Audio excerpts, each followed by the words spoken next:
But Ish, what can't be fleeting? And then you're letting him lead you. It doesn't matter how you feel. Saying he's led by God, but you feel like God is not telling y'all that. Do you still follow him? You said something interesting, Ish. You just said like men don't think the way that women do. So it almost sounds like you don't fully trust their expertise. So how could you successfully be led by? So the majority of men don't have kids. Y'all are picking wrong. Y'all are literally picking the minority. Every man that's on this panel, y'all have more kids than all of us women. 51% of black men are single and childless. Excuses for the statistics. The statistics don't bode well in your favor. So you say things like, "Okay, are they shooting blanks? Or they?"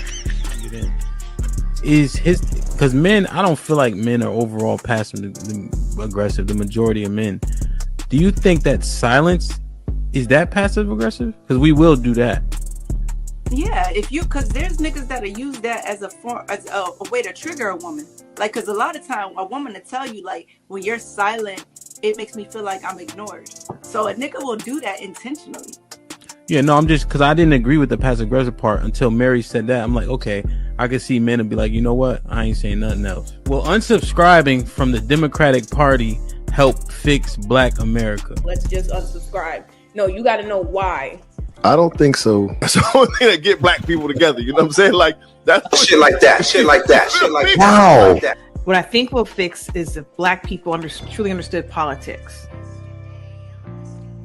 Because for a guy, because listen, it's so many different reasons for a man to want to hang out with his friends. Adrian, I'm not gonna let that slide. I heard you. Why do you think that it's older single women who share that opinion? Sometimes that's the case. There has to be balance. Explain what White History Month is. It's honoring the achievements of the greatest ethnic group in human history. Wow. I think all of that shit deserves a put them in the bathroom. Would you rather have a whore of a daughter or a gay son? Let's see here. Bruh. Because if she's a hoe, that ain't my problem. Hell, she just be a hoe. Shit. That's a whore. Definitely. Like, yeah, is going to college a waste of time? Absolutely. I wouldn't think for biology. It's ridiculous. And can I just piggyback on that? Read this for me, Q. Okay, $5 super chat from Omega Green. Depends.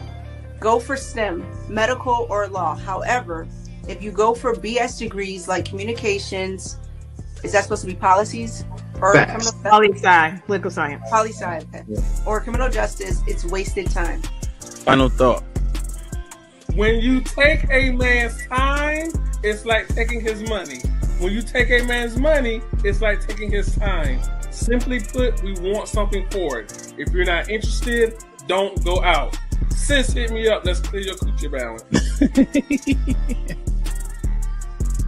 Do women, should they still be covered by men? Do women need to understand what it takes for men to feel like they should be covered by men? Yeah, absolutely. Like, women don't value men anymore, and it's evident. For women to admit that they're not equal to their men, women have to come to that conclusion that you are not equal to your man. Are you for spanking? Let's go around the room, yes or no. Q, you for spanking? Absolutely. Age. Okay, so big kids don't get spankings? You gotta fight them niggas. There's no difference between divorced women and single mothers. The man will, in both circumstances, suffer comparably with no benefit to himself. The benefits don't outweigh the cost. But it's still better to go with someone who hasn't gone through that. It's still better to not choose them. Have men been getting over on household duties all this time? Listen, but I don't touch a trash bag to save my life. So let me ask you, could you and your wife switch roles in what you do versus what for that person? Hold y'all back or let y'all go? Physically, can't nobody hold me back. Ain't no such thing as a fair fight. Direction, choose your own path. You know, this is the home of We Major, Me Frosty, Unfamous, and the restricted clothing brands. Let's get it.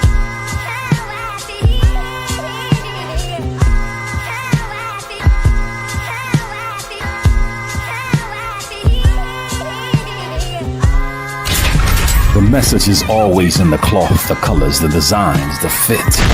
Basic. Pay attention. Stay alert. And remember, choose your own path.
Good morning. Yo, top of the morning, what's popping? What's up? Music popping your head. You hear music? Yeah, the intro song, that's all. I just kept it going after it ended. That part? Yeah, I like that part. What's good though? What's popping? What's popping? I feel good. Yeah, me too, man. T-minus 3 days, man. Should be a goodie, you know? Ready to whoop ass? Yeah, I'm excited, man. King Kong! There's two things gonna happen, really. One or two. Either I'm gonna whoop some ass or get my ass whooped. You heard? I like those. You gonna whoop ass, man. Yeah, I like those odds, though. I like that it's black and white. You got the sun shining on you? A little bit. Yeah, but you look golden. Yo, I feel good. I was up at like 5. I was able to edit this video up. I went to the gym, you know, and I'm working hard, but I'm just also letting my body heal. You know what I'm saying? Mm-hmm. So it's a matter of kind of moving in a particular way based on my opponent's stature, you know, shit like that. So I feel good this morning, man. I just hope everybody ready. I didn't go to sleep last night so I could be up on time for the show. Damn, you ain't If I tired? went to sleep, I wouldn't have been woke for the show. But I was being productive all night. Perfect. Unpacking, you know. I brought the baby to school this morning. Okay. Yeah. Perfect. Feeling good. It's the last Tuesday of Black History Month. Still got on my black, you know. All month we did that, you know. I got something to do, so we had to get started a little early today. But I remember we used to start at like 9. People kind of liked it. 10 is good too. So to everybody in the building, let's get it popping, man. Like, share, subscribe. Tell a friend to tell a friend, man. Hit that like button right now if you can. That helps the channel the most. Yeah. It's a podcast. Yeah. Like, share, subscribe, tell a friend to tell a friend. DJ HAMP about to go live again. So hit the likes, my friend, on your way in. First off, salute the chat. And to all new cousins, welcome back. Heard you searching for the real. Well, this is where it's at. The latest topics and panels, and brother, don't get sent to the bathroom. We got all the stats, too, back to facts in the morning or the afternoon. Tuesday, women's POV, 2 Fridays, dancing, jamming tune. It's a community of real, and we better than the world news. This might be risky, I hope you know. This might be risky. Let's go. Perfect. Salute to DJ HAMP, it's time to start the show. Salute to DJ HAMP, it's I like that shit, folks. Yep. Let me see in the chat real quick and we get it popping, man. Fish in the fit. Good morning. E-Dub in the building. Rock Style. Salute my G. I ain't see you yesterday. Hope all is well. Ori was shaking. Escobar. Shalom. Akim. Salute. No, he here Salute. for Salute. me. LOL. Reese, top of the morning. What's goody? Angel in the building. Nightbot behaving. That's always a blessing. KK, well, I ain't see you yesterday, man. Hope all is well. Salute, salute. Good morning, good morning. My brother Tarus was shaking. Homeboy, shalom. Naira, the comment section. Okay. Salute, salute, salute. Saw was popping. Saw putting in work. That's always a blessing. OG Vet Life in the building was shaking. Quincy, salute to the workout room and all that. My brother Darius, top of the morning, my G. Hope everything is everything. Lee, what's popping, my boy? Hope everything's good, man.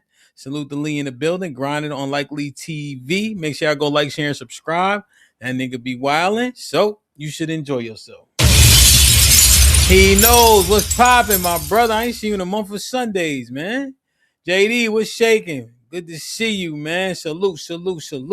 Judge Righteously, top of the morning. I ain't seen you in a few, man. Hope all is well. OG Alibaba, what's popping? I like it, man. Let's get it. I like that shit, folks. Like, share, subscribe. Tell a friend to tell a friend. Hit that like button right now if you can. That helps the channel the most. What the hell? Oh my God, no way. Talking about. I know, it's good. It's been a little minute. I'll be seeing you on Instagram. Good to see you in the chat.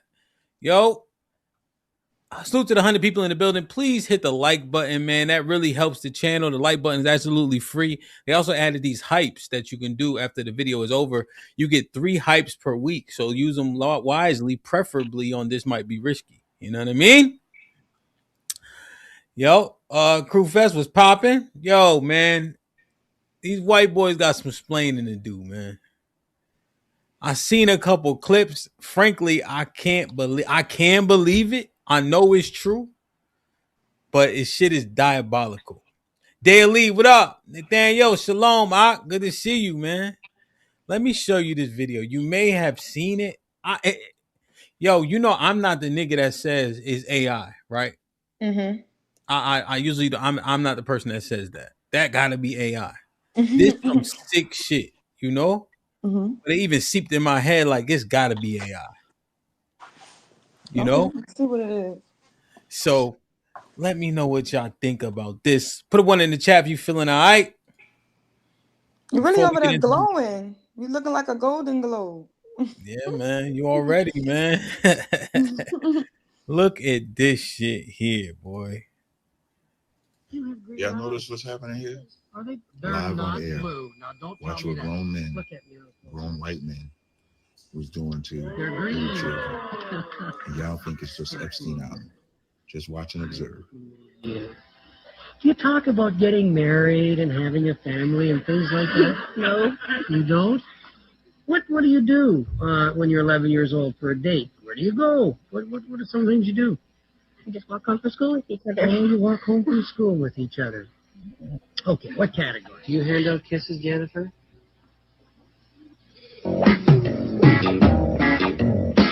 You look like a young lady who likes to give lots of hugs and kisses out, do you? Hey?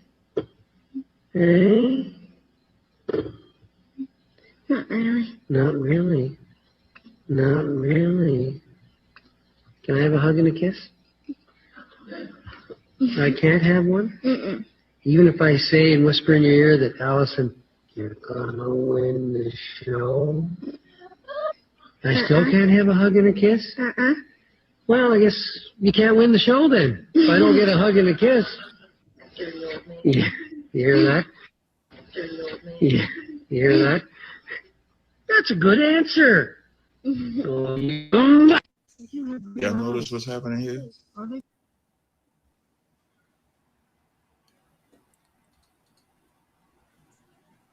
So it is AI, right?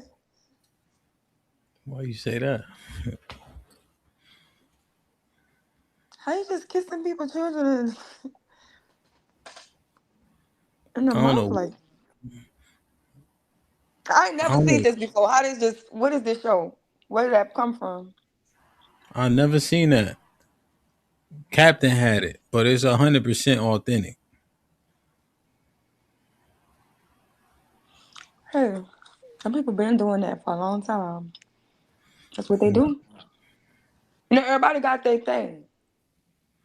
Nah. That's what Don't I'm do that. Don't say that. Nah. I'm That's not saying a not that thing. thing. I'm saying everybody got a thing that they do. You know what I'm saying?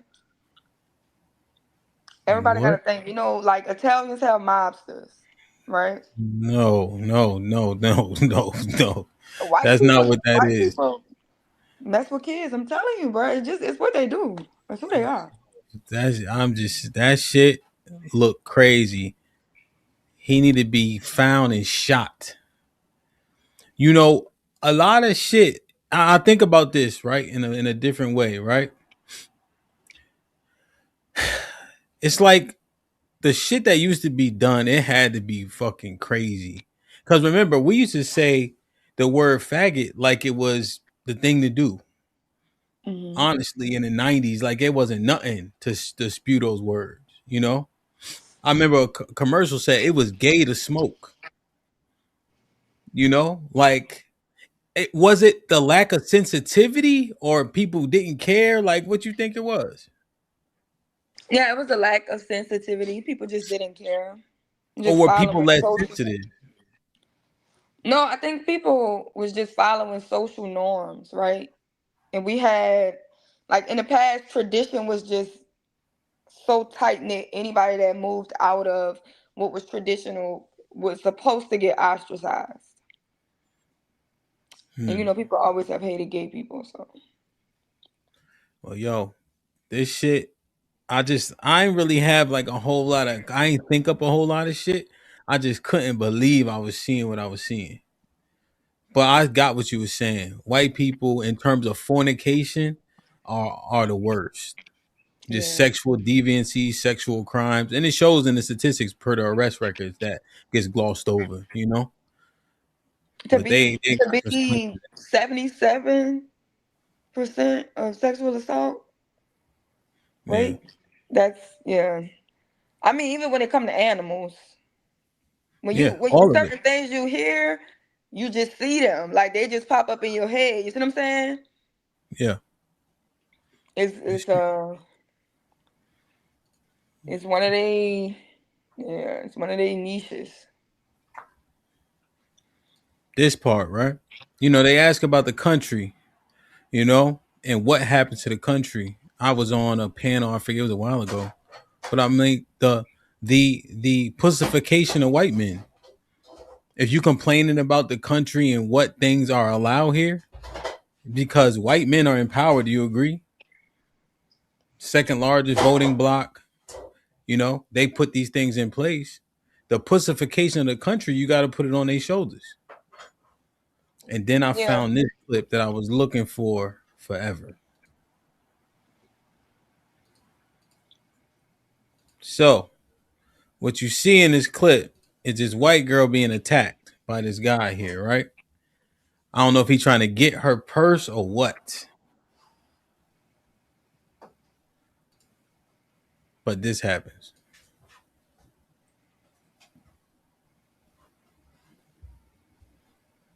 Look at her. Look at her husband, boyfriend. You see him? Mhm. Oh, a stranger came. A couple of strangers. They whooping his ass. And that's Issachar in them. He was And he it's that, was he was bold, right? Like damn, it was broad daylight. yeah, but that's Issachar and Zebulon in them. Mhm. Look at him. You think she stayed with him? Shit, no, she don't look like she going in the same direction. Where they at? Nah, this is. I think this is South America, Arnold, because the men that come up aren't white. Even the perpetrator's not white, right? He looked to be Latino of some sort. And maybe they're in Italy with them funny looking cars They be having and little bikes ass. and stuff.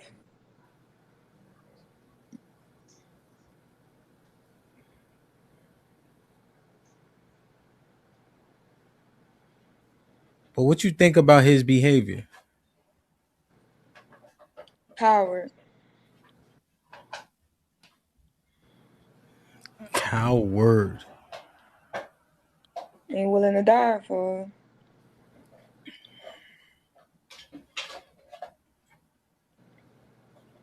But she was kind of getting with him. You see what I'm saying? Yeah, She fought him up. She fought him off long enough for the other men to come and help her.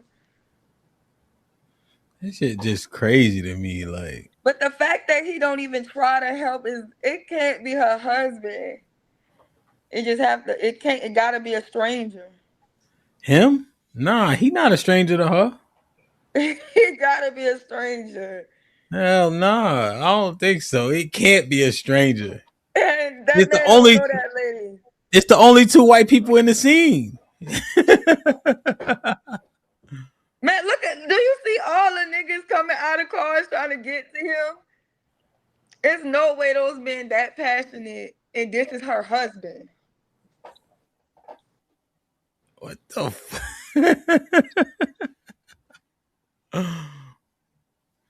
Yo, they probably used to people just doing shit like that. You see what I mean? They probably identify it quickly. You know? Why the?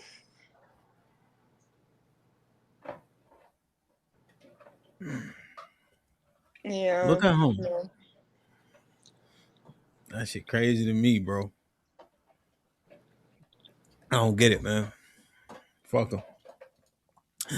Interesting. Like, share, subscribe, tell a friend and tell a friend. Hit that like button right now if you can. That helps the channel the most. Chocolate Goddess, what's popping? What up, buzzing, bird flipping dozen. Holla at your boy, you thought your cousin was. Super Chocolate Goddess in the building. Just became a member. This might be risky. Appreciate you. Maintain the membership. There's a lot of dope content on members only. Welcome to the family, Cuzzo, man. Appreciate you. Hey, what up with the $5? Yo, what's going on in the United States of America? A lot. Salute the K in the building. Mahogany right now is what is that shit called? Hold on 1 second. I gotta see what it's called real quick. 1 second. I see her name. What is that? Mm-hmm. So right now she is the leading supporter from last week's or the last show. So K just hit her, so she dropped her HP down from 1,000 or 10,000 to 8,193. And so what'll happen is the sponsor of the show will be who can maintain that status the longest. You know what I mean? God damn. My nigga's pussy, man. So we were having, I wouldn't even say we. I can't even take the credit. But there was a dope conversation happening about different statistics, you know, things that have been said. And then there was a lot of seemingly debunking going on. Matter of fact, we need to send him the link just in case he might be free.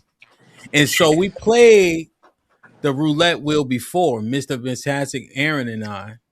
But I said, hey, I think we need to bring out the talking point roulette again because a lot of talking points either being debunked or they start to run into each other, or they could be proven true.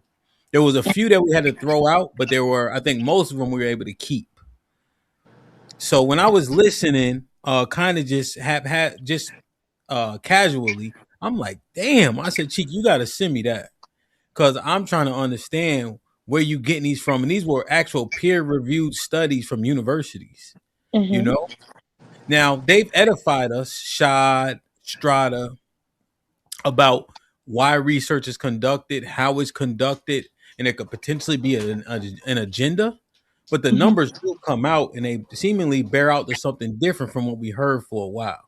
It's almost time to start revamping things and say the things that make the most sense, you know, and maybe remove a little bit of the hyperbole. Although I think hyperbole illustrates a point well. Even one of the points that I put up on the wheel itself. Let's get into it, man. Like, share, subscribe. Tell a friend to tell a friend. Hit that like button right now if you can. That helps the channel the most.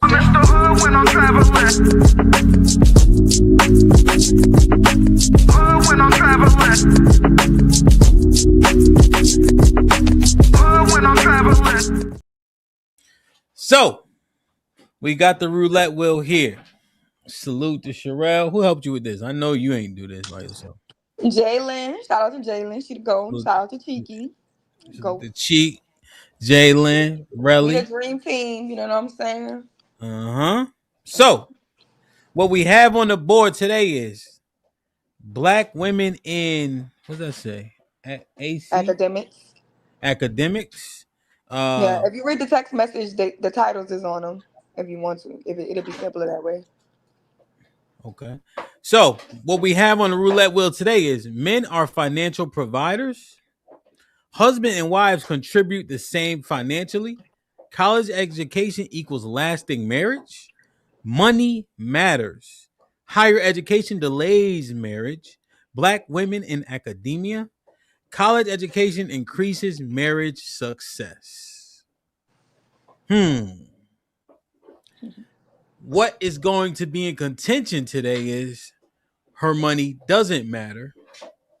Her academics don't matter as it pertains to the relationship and her attractiveness, right? Mm-hmm.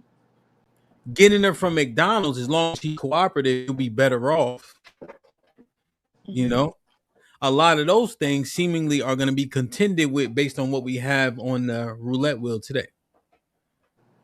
Salute to the 130 people in the building. Please hit the like button. Please hit the like button. Please hit the like button. Now, here's what I'm going to do. Because we have an acute time period, I'm going to spin it once. We're going to bring up the article. I'm going to drop the link, see if we got any points of contention so we can have the conversation. But this stuff we may have to assess now. All right. I'm going to spin first.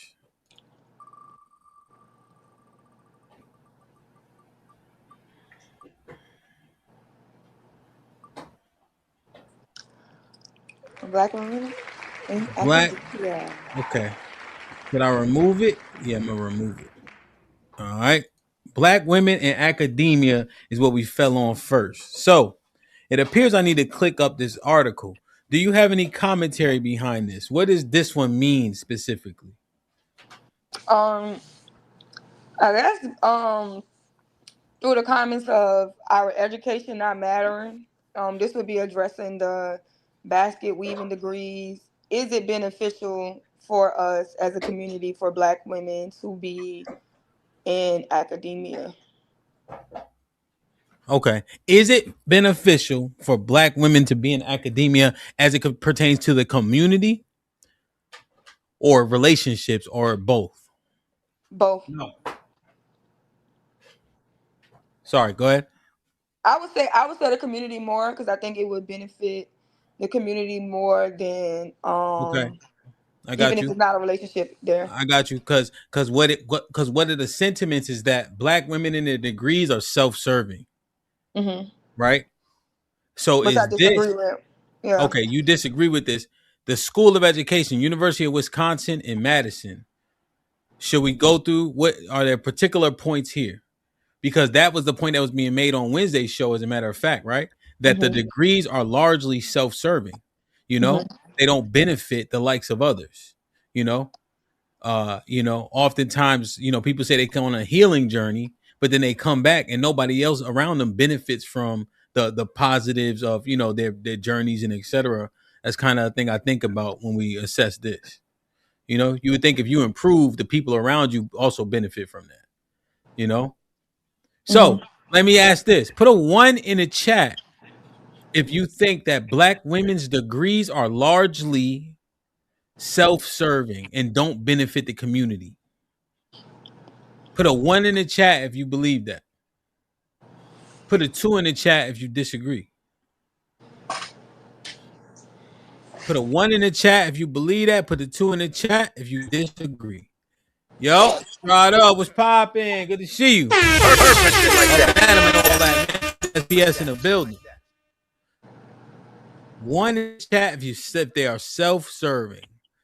So we have mostly ones. Mostly ones so far. Let me do this while we go through this question.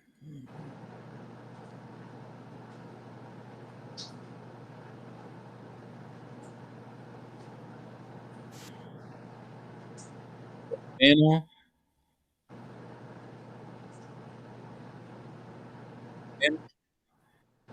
Huh? You got a little bit of background noise, but it's not terrible. Okay, I don't know if it is. It might be the L. Okay. 2, 2, 1, 1, 1, 1. And I also put a poll up. Y'all vote on that poll. All right. So I'm gonna go through this study. UW Madison study illuminates how academia challenges personal lives of Black women faculty. Is there any particular point I should pinpoint? No, I think you should just read about the black girl. Okay. Black Like women in that. academia are often encouraged to prioritize professional success over personal romantic relationships, according to a new study from UW Madison researchers. So far not good, right? I wouldn't say so. The study, published in the Journal of Higher Education, found that while Black women faculty report their romantic relationships are crucial to their personal well-being, they are often discouraged or de-incentivized from pursuing or maintaining those relationships by the academy and colleagues. Brittany Pemberton, a doctoral student in School of Education, Department of Educational Leaders of Policy Analysis, was the lead author in a collaborative article. Department of Educational Leadership in Policy Analysis, Professor Rachel Winkle Wagner and doctoral student Danny Magasano were co-authors of the study, along with Bridget. So this is who conducted the study. The new analysis assessed qualitative data from more than 100 interviews of Black women faculty across the country.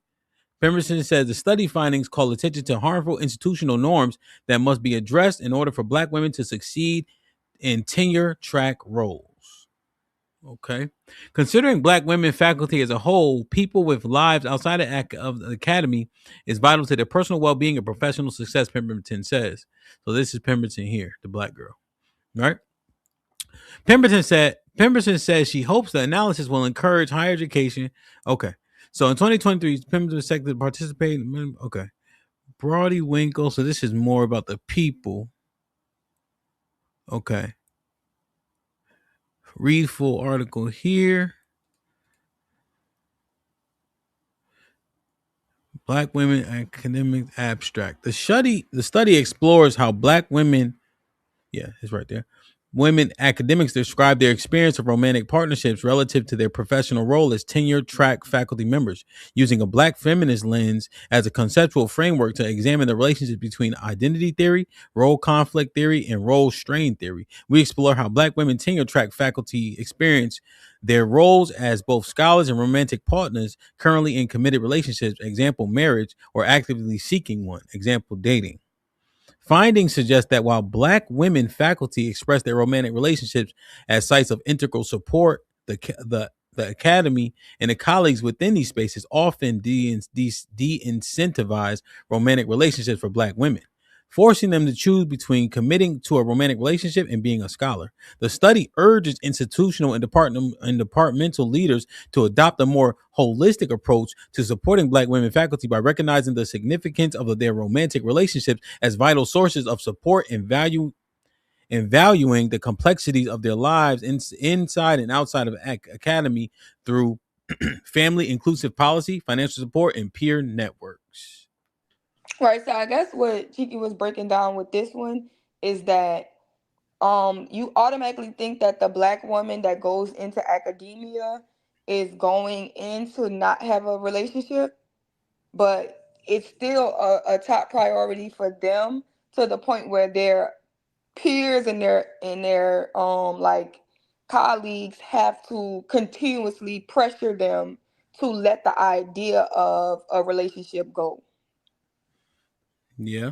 So it's not them. They're not going into it like I want to use my career or my academia to replace my love life. And they're so enthralled in it to the point where social pressure comes from the environment for them to just stay focused on academia. Why are they doing that to them? I don't know. I guess more like whatever you put your heart and your soul in as a black woman, I think can really soar. You could be a meal. So if all your energy is going to be into that, then I guess that would just be a preference in that way. So what is making their faculty members say you need to focus on doing the work as opposed to a romantic relationship? Why are they telling them that? That makes no sense unless they're leading with that. See, here's the thing. People placate, especially in an office business setting.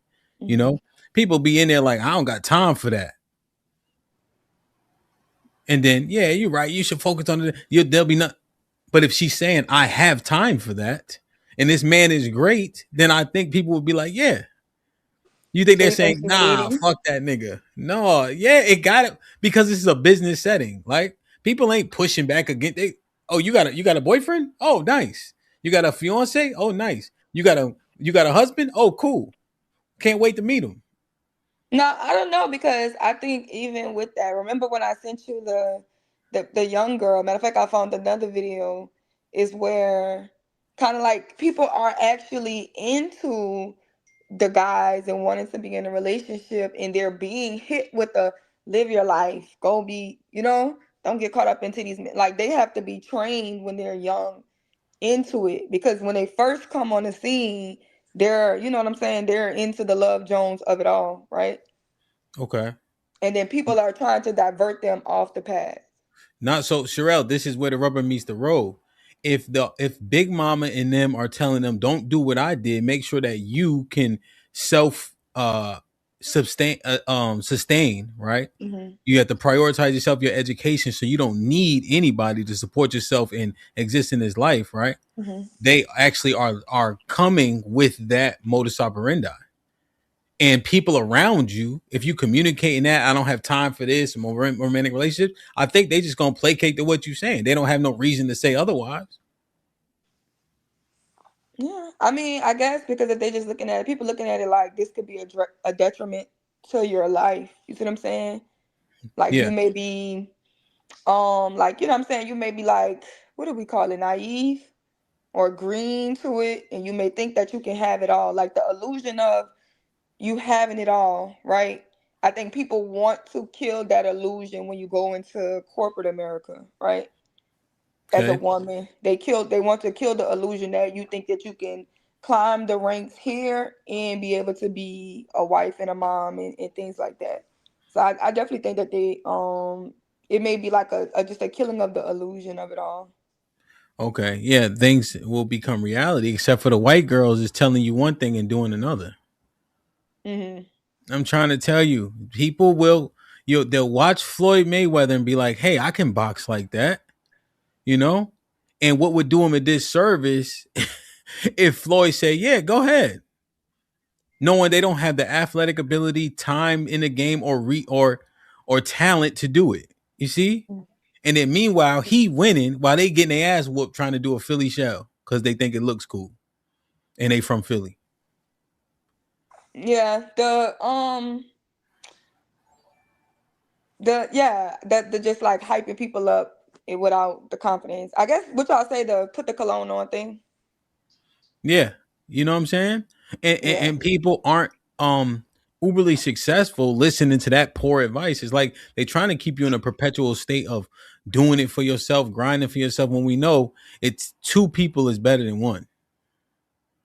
It sound like terrible advice that people are taking and adhering to and then complaining about the results, listening to the wrong people. So if this study ties to that talking point, then the Then talking point it might, might prove the talking point might prove you're right. yeah, it might hold strong because that sounds crazy. That a bunch of white people who married at, what do they marry at, 50, 60%? Telling you, nah, in Madison, Wisconsin, telling you, nah, focus. Don't worry about what, especially when it comes to higher ed, because now these people are what, 25, 26, 27. Mm-hmm. Now they're starting to get to the point of the average marriage age is like what, 30, 31, 32. I think so. 31. Yeah, you got to start working on that stuff. You know, yeah, I don't like this at all, and I don't like. You see, this is the thing about research. It says from a black feminist lens, Mm-hmm. right? That part, now there's an agenda as opposed to just saying, hey, let's take these 100 participants and ask them objective questions, get the information, and then go from there, right? Yeah. Maybe that's just verbiage, but the fact that they put it in there gives me cause for pause. You know, like Why? why say Like, that? Why not just assess the people from an objective lens? I guess it might just be like a feminist report or a feminist study. But then Just I just because wonder. I guess because just women in academia is a feminist, like it's an attribute to feminism or whatever. Yeah, and 100%. And I think we have the measurement of success is the thing that we need to reassess too, right? Mm-hmm. Because I think it really is time out to say, hey, oh, so well, she's getting money, I guess, right? So it's good. But if you have money with nothing to show for it, what makes it so good? I don't. Who has money with nothing to show for it though? What does that look like? Well, what I'm saying is like trips and bags, cool, right? But who you giving back to? Who do you support? Who you align with? Where your children? Where do you know what I mean? Where your parent? Like, is it all just you? You know, like there got to be something to do with it because we're saying their academia, right, and the accomplishments are more than just self-serving. Remember, we open with that. Mm-hmm. But then if it's only you, nah, Yeah, but I don't think it's it's just only self-serving. them. I think everybody's paying the black tax, especially academia, right? So, people like, especially generation of people that's finally getting a little bit of money, they're definitely paying the black tax. So I would just automatically assume that that's being paid. And the reason why I say it is because a lot of women that Bro, are in slow it down. Slow it down. We could destroy that bullshit right now. what? You rather go to work or watch kids? Who, me? People. I rather watch kids. People. People probably rather go to work. Yeah. You know I what's mean, easy? You know if what's they easy? could watch kids and get paid, I think they would watch the kids. They can But stay home here's because I think that's what the Section 8 girls do. They stay home with their kids as long as all the bills are paid. yeah, but yeah, 100%. But we're talking about this echelon, right? This Yeah. echelon of people. It's easier for people with money to have kids because you can pay somebody to watch them. Mm-hmm. You can have a nanny. We've seen that since time immemorial, right? People rather work. It's easy to throw money at a problem. I don't You know about see? time immemorial because I ain't never seen nannies in the black community. I'm saying people, right? I'm looking Oh, at okay, this people. echelon of people, right? And Mm-hmm. so when we're looking at the white people back before, when we do those jobs, right? I mean, the mammy would literally give the kid milk and all that, you Yeah. know. So when we assessing it, right, and you got money, right? You got money for a trip. You could send mom $1,000. Now, mom off your case, and you did your part, Mm-hmm. right? But what about going with mom, being with mom, helping mom? What's the impact of that? See, my sister used to live in North Carolina, but she moved back to Connecticut, shit, 7 years ago because my parents was getting older. Mm-hmm. She could have sent money or whatever. Not to say that, but I'm just saying, right? But no, she said proximity matters more. You see? Okay. So yeah, the black tax might be worth it because boom, $1,000, way better than my time and attention. Yeah, but they need that money. These budgets don't get paid. You keep people light bills on. You paying it. Somebody got to make the money. Somebody got to make the way, Yeah, right? I don't think that's overwhelmingly happening to be 100% honest. But I'm So I saying, hate getting that black tax. Out you. yeah, I think that Especially they're. the first go round breadwinner, and she taking care of everybody. But this the thing though, the 40-year-olds, the parents, I don't, are they down in the dumps like that? A lot of times, yeah. A lot of times, you have to take care of your parents. I Yeah, think the majority of the time, yeah. I especially think that. black parents, they don't really be having nothing. Yeah, I don't know. I just see it. I do know actually. I see it differently. I think that we calling shit good and nothing to show for the shit. I really don't think most people are supporting their parents financially. Yeah, and Parents even if parents it's is sometimes working you till they need to, 70 years old. even if it's sometimes you just need to break away. Academia is a great way. A lot of people are breaking from toxic families and they're not going back, and they need the influx of money to be able to sustain themselves. So that's a role in it too. But I do think the Okay. majority of black women have kids. So the It's majority of the majority of the black community is women and children. It's not it's women and children. That is the majority of what the black community is. but So why?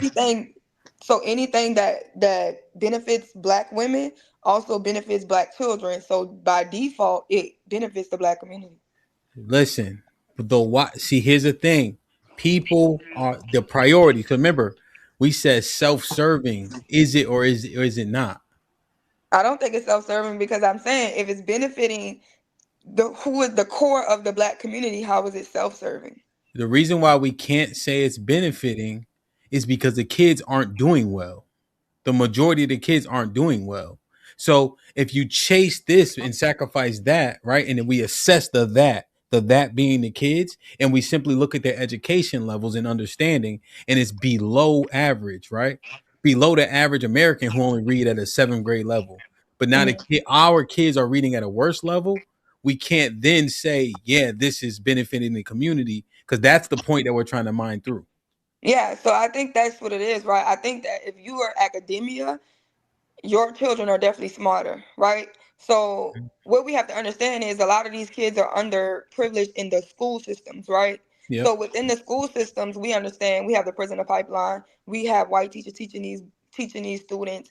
It's a bad environment and it goes off your property taxes. So if you live in a predominantly black neighborhood, your school system you have no control over. When your city's ready to do budget cuts, I'm gonna tell you who they cut first: education, You and they're know, gonna cut it every time, right? So what I'm saying no. is, I know what you're saying. I'm saying that you're just making an elaborate and eloquent excuse.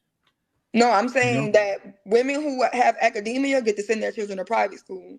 Now they can take their children out. Who do private you school who do costs a you do lot. you think it's the average poor person being able to take their children out of public school and put them in the private sector or send them to better school so that No, they can have a better opportunity? Because minor. that's the people with money paying tuition. Here's where the rubber meets the road about the talking point because we are assessing it. What did they say on the last stream? Most educated, this, that, and the third, right? So now when you use the term most, now you get yourself into a conundrum. You know, because if the women that are in academia, right, and they're the most educated, they have these degrees. Why are most of the kids failing? Because the ones who are most educated also don't. That's on the wheel too, right? So they don't So have the when women kids. go into higher Oh, academia, slow it down. okay, They don't have the kids. a lot of them don't have the kids. They don't have the kids, and they don't have them in the large numbers. Okay. So Okay. take this walk with me, right? They don't have the kids, so they doing it for themselves, which means that their degree is largely self-serving. It doesn't serve the community. No, because like I said, the ones who don't have kids are still going to pay the black tax for their families, and the ones who are having kids aren't having 10 kids; they're having like two. Rel, that And black anything like taxes. I mean, I can understand how you feel. Anything that serves the black woman serves the community, because No, no, the black woman is the backbone in the community. That's I'm just not how it saying is. feel. I didn't say feel at all. I've been literally No, listening to I'm the not saying. I'm information. saying I know Oh, you look at things differently than what I see it. I'm not gonna never see like her degree means nothing. I know no, no, that no, she no, no. But you serves can't. the community. That's an assertion. I'm not saying it doesn't mean anything. I'm saying that based on what we're literally talking through, you and I, coupled Mhm. with the talking points, it is self-serving. I'm not saying that it doesn't benefit someone, it benefits her, right? There's value to having a degree. People with degrees make more money, so I'm not negating any of that. What Mhm. we're looking at is academia. They were saying it de-incentivized the family in a relationship, you know, and then what we've been conversing about, most of it, based on what we just mined through, is self-serving. I'm not So saying it's bad. even I'm if saying you it's take out the self-serving. fact that they may be taking care of their family, you still feel like it's just self-serving. That is And even largely within the speculative. jobs that they're doing, if they're going into nursing, if they're going into healthcare, if they're going into education, they're literally working in the community. So now this is where the rubber meets the road when we talk about the education.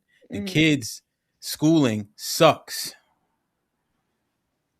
Yeah, So, which means we need more. now, That's what I'm saying. Which right. means we need actually more Black women in that, right? But they're going into the social worker. Those jobs are needed for the community. They're going into social work. They're getting these degrees, and that's where they are. So even in the jobs that Black women do are self-serving to the community. And we can dismiss the CNA stuff, but that's our elders. No, I'm not dismissing. I'm not. See, that's the thing. I'm just literally listening to what we're presenting. Mm-hmm. You know, and remember, Tarus, what up? My bad. Y'all good. Good morning, guys. How y'all doing? And so I'm just listening to it, right? In a study, you know, it's saying what it's saying. Hey, de-incentivize relationship, by proxy, family. You know, because family, technically, per the definition, a woman and children can be a family, right? Mm-hmm. You know, but the majority of Black families are women and children. Yes, by definition. Mm-hmm.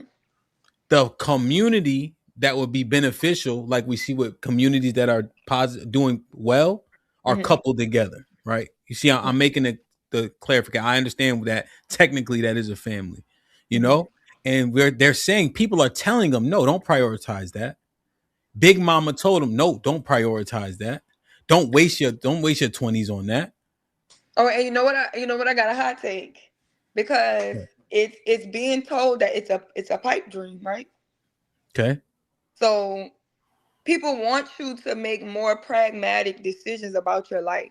Okay. So if they're seeing that being coupled with a Black man is a pipe dream, right? Focus on things that you can absolutely do. And if that comes along, make that, you know what I'm saying? If it comes along, it comes. If it don't, be prepared. Be more prepared for it not to come than you are prepared for it to come. Which I will admit that makes you not proactive about family, about being a wife. Because you have to do one or the other. I don't believe in you could have it all. I think maybe 5% of people could have it all. But the thing that you are most proactive about is what it's going to be. But coming from where we come from. All right. That's too long of a point. Okay, so look at this, right? And I'm gonna get to Ruth in. It's not. It's Black men being coupled with them, right? Because who's being taught to not do the family thing? It's like they're being taught to not do the family thing, and then their counterparts, while they're going through schooling, is saying, "Hey, don't worry about that." You know, and who's being taught to do the family thing? Not being taught, the Black women, essentially. Right? From Big Mama all the way to their peers literally in school, per that study, right? De-incentivize the romantic relationship, right? Do for self. Make sure you in a position to prosper without needing anybody, right? So think about that. That person who's taught that from yay high is more likely to be problematic when it comes to coupling, because their mindset says, nah, that ain't the priority. The plaque is. Yeah, it's an independent mindset. Nah, damn. DJ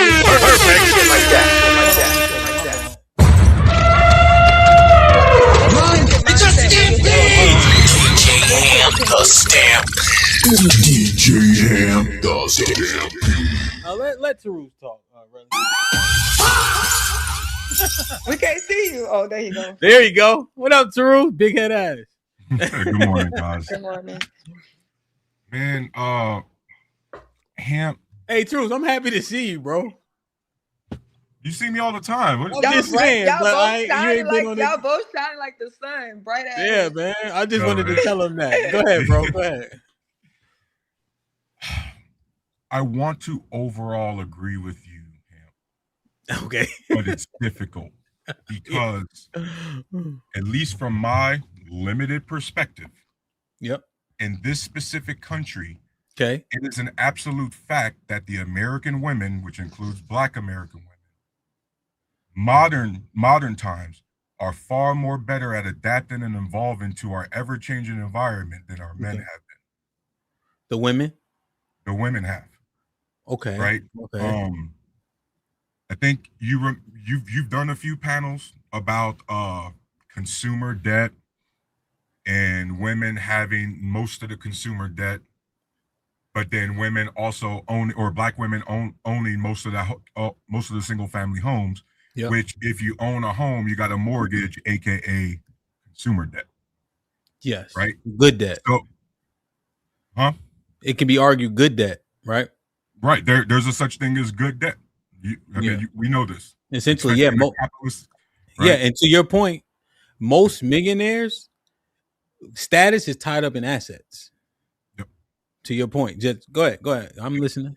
So we got black women who are seeing all of these ever-changing things like they have, right? They've been seeing this at least since I've been talking to my grandma. My grandma was born in 1940. She was part of the Great Migration that moved from Mississippi up here in Cleveland and everything like that. Mm-hmm. And she's been seeing everybody, or at least our community, having to adapt and evolve to so many changing situations. But for some reason, since about the 70s and 80s, not the 60s, but the 70s and 80s, man, things have been swapping up. Right. And that's because our society now, HAMP, is more about intellect than it is brute force. Okay. And we've already gone over the biological reality that when it comes to a labor market dealing with intellect, that is going to be highly competitive, and some men are going to feel kind of salty about it. Majority or minority men, you think? Minority? I think, unfortunately, in this country, the majority. Okay. So that's good. That's good. Now, we saw 400,000 jobs disintegrate in the course of, 3 months? Mm-hmm. We've seen an influx of AI, from Mickey D's to there's a Taco Bell in Chinatown, in DC, where I don't think anybody's there. And it just opened. Oh no, the one guy there, and he just opened the window, but everything else is just automated. And now, what I'm assessing, Tarus, is when they continue to robotize. I don't think that's a word, right? But from the kiosk, automatize, something like that. Automatize, right? Even trucks, right? Kind of to an extent, But we see AI taking out the resume writers, taking out the graphics makers, taking out the secretaries, and etc. in the personal assistants, which women seemingly kind of do well in those fields. We do see things that are commodities, like moving, like plumbers, like electricians, starting to make a return, where the brawn does indeed matter, and the brawn can sustain itself and not be overtaken by a robot. And what's crazy is that the lie that those jobs never existed was a lie told to men by other men. Right? We are the ones in society, by the way, who was like, yo, or our Gen X, they told millennials like us, yo, get a degree. They didn't tell us what degree to get. Yeah. Get a massive amount of student loan debt. Right? Both genders, by the way. But especially my black blue collar workers, they know them electric jobs and plumbing jobs have always been there. Yeah. Right. And what's crazy is that those blue collar black men have no issue letting they wives do whatever they want and pursue whatever job they want, because guess what? They have their own money, they got their own career, and so it's too easy to support your old lady and do whatever. But if your job was more centered around degree, technical analyst, marketing, things like that, right? Now you've had more women come up in your labor market. You got to compete with. You got to compete with in wages. You got to compete with society. Yo, do I actually get to be a guest speaker at this conference in Vegas, or are they sending her now? And you know how dudes can feel sensitive about stuff like that. And unfortunately, a lot of guys, we have a hard time leaving work at work, and we'll bring that crap at home. Or we'll bring it around after work and stuff like that. It's complicated, man. Okay, I understand what you're layering to the conversation. And you know what's crazy? I can see that, So my degree is in business. What I have a concentration in accounting and marketing, right? And so I use it tangibly using on my moving company, my DJing, YouTube, right? Just understanding the numbers, timing, consistency, and etc. Right. And so my wife has a doctorate in education, to me, to your point, it doesn't challenge what I do whatsoever. You know what I mean? Like, like literally, we are not in contention because it's not the same thing. Even so much so that she doesn't even use. Well, not to say she doesn't, because thinking is thinking, right? But she doesn't use a degree. She does sales for the moving company because she looks, oh, this is more lucrative. I also have free time because it's mine for all intents and purposes. I could do, as I please, and you got to obviously do the job. But, so yeah, I can understand that in terms of just the outlook and the contention isn't there. Now, here's Taruf. Notice your dynamic real quick, Hemp. Did you notice your dynamic? Even though wifey decided to work with your moving company and decided to kind of take that over, even her job description doesn't conflict with what you're doing. Yeah. You guys are like for example, you still got it's supplemental podcast, the DJ. She's not trying to be a DJ, is she? Yeah. But she ain't potentially taking clientele from you. Okay. She ain't potentially taking streamer reviews from you, trying to be also a podcaster, also streaming at the same exact time you are. You see what I mean? You guys are actually got synergy. Okay. And I see your point. Now, here's the thing. I have to argue this for the sake of. And also I want to kind of just make sure we go back because we got to spin the wheel again. But are the academia and women self-serving, right? That's kind of what we were mining through. But also, men ain't scared of women. I like that shit, folks. We don't care about competing with women for them jobs, whether it be IT or anything else where you sit at a desk. I have to say it, brother. I got to say too. So hold on, Rel. Me and Taruf's arguing. I got in order for me to agree with you, I gotta pretend like I don't constantly hear dudes coming up on this platform and other platforms whining about Title IX, whining about women being allowed to have a job, right? When dudes be talking about, oh, we need to go back to the traditional routes, you know what they also they purposely leave out to the women? Yeah, we got to go back to the time when you needed my permission to sign off on a credit card and a bank account. You needed my permission damn near just to go outside the house. You know what I mean? And so to your overall point about the degree path, every single degree anybody gets is inherently self-serving. You're picking the degree based on what you think is more likely to create a decent lifestyle for you. The thing you're thinking about most tolerant about as far as education and things like that. The question is, does your degree path take you down a path where you're generating a profit or you're being a public servant? Right? So like, for example, when you got your degree in business, you're trying to generate income. But if somebody who's got a degree in history or English or like teaching or social services, they're trying to, provide a social service. That's inherently not about generating income. Right? So that's two different ways you move about. By definition.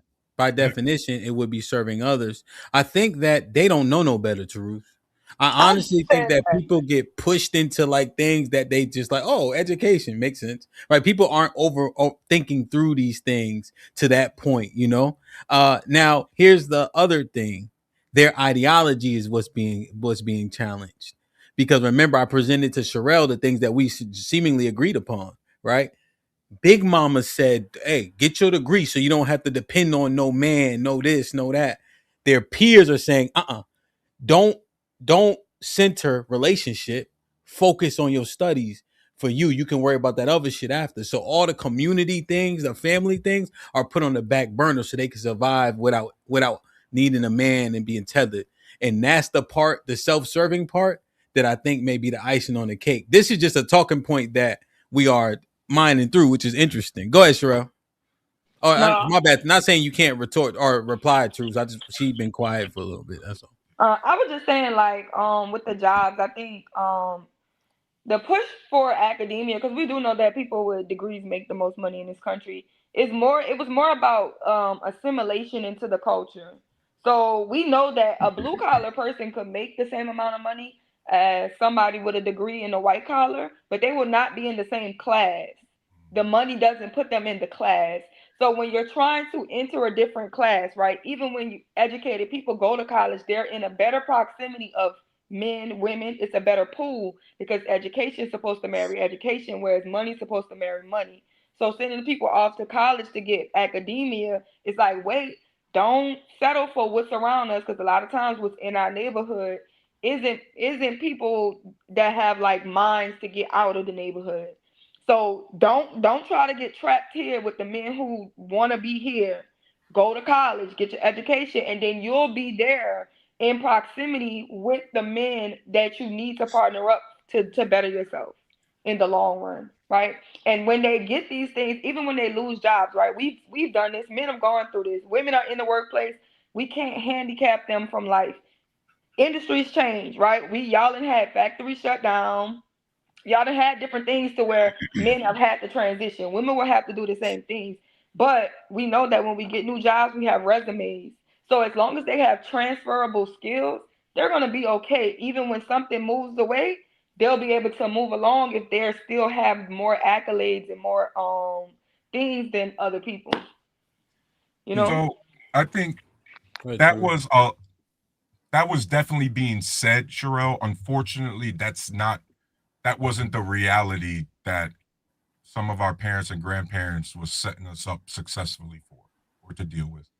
No, And because I don't especially, think they understood. I think they saw, hey, get it, because they ain't had no damn degree. You know what I'm yeah, saying? That's the yeah, ones that were telling us they didn't have no damn degree, so they didn't know what they Bro, was he getting up. heard you. Let him finish.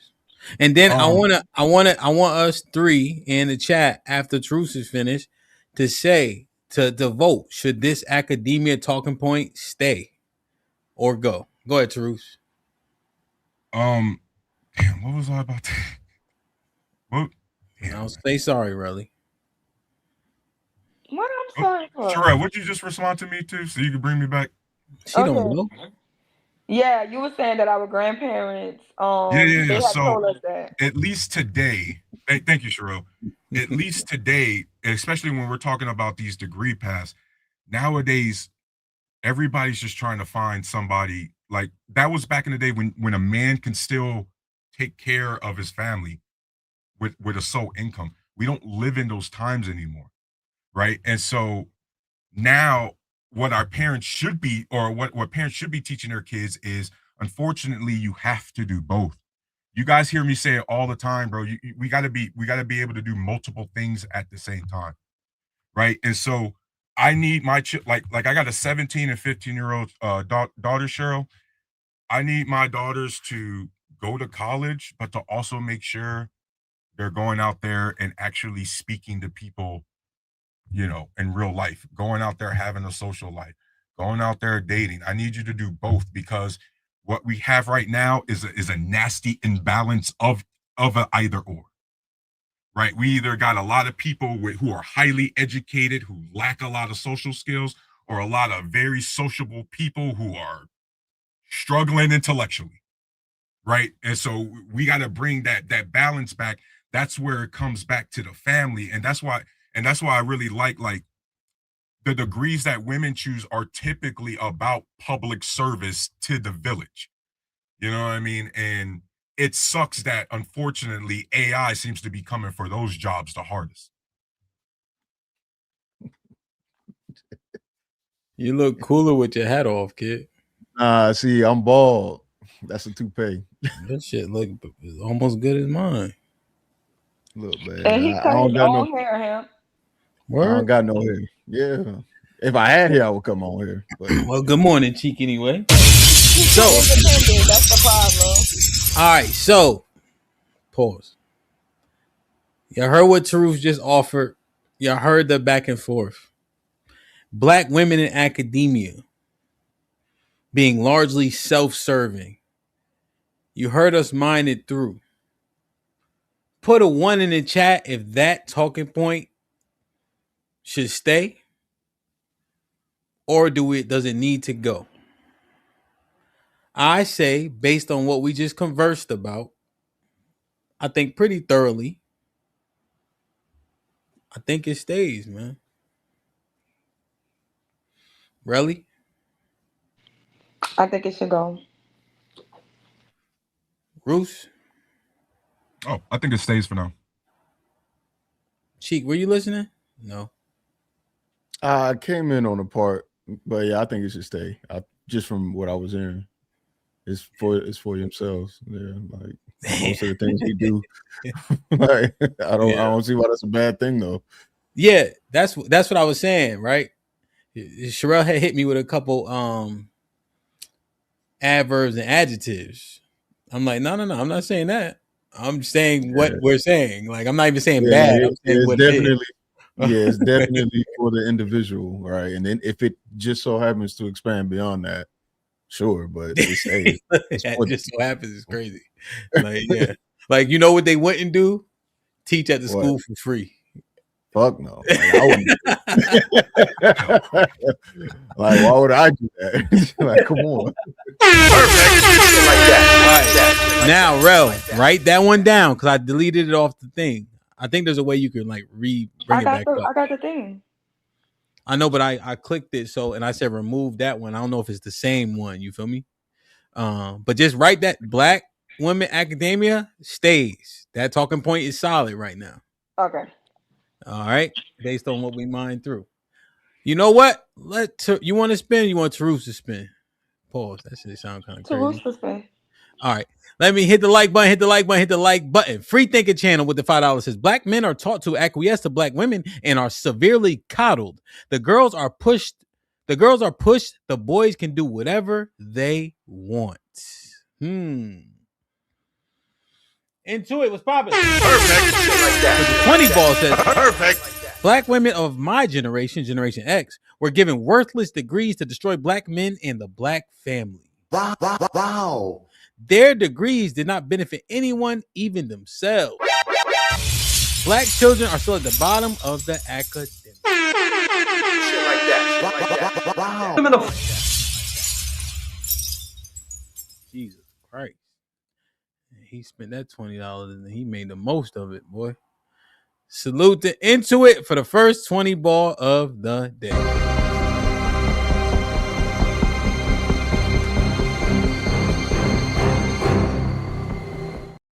Didn't fit. Any responses to any of the super chats succinctly, or y'all want to spin? What's popping? You know what he was doing? He kept typing and he kept running out of space. That's how he got to 20. He started at 5. Damn. Okay. All right. Tarus is up.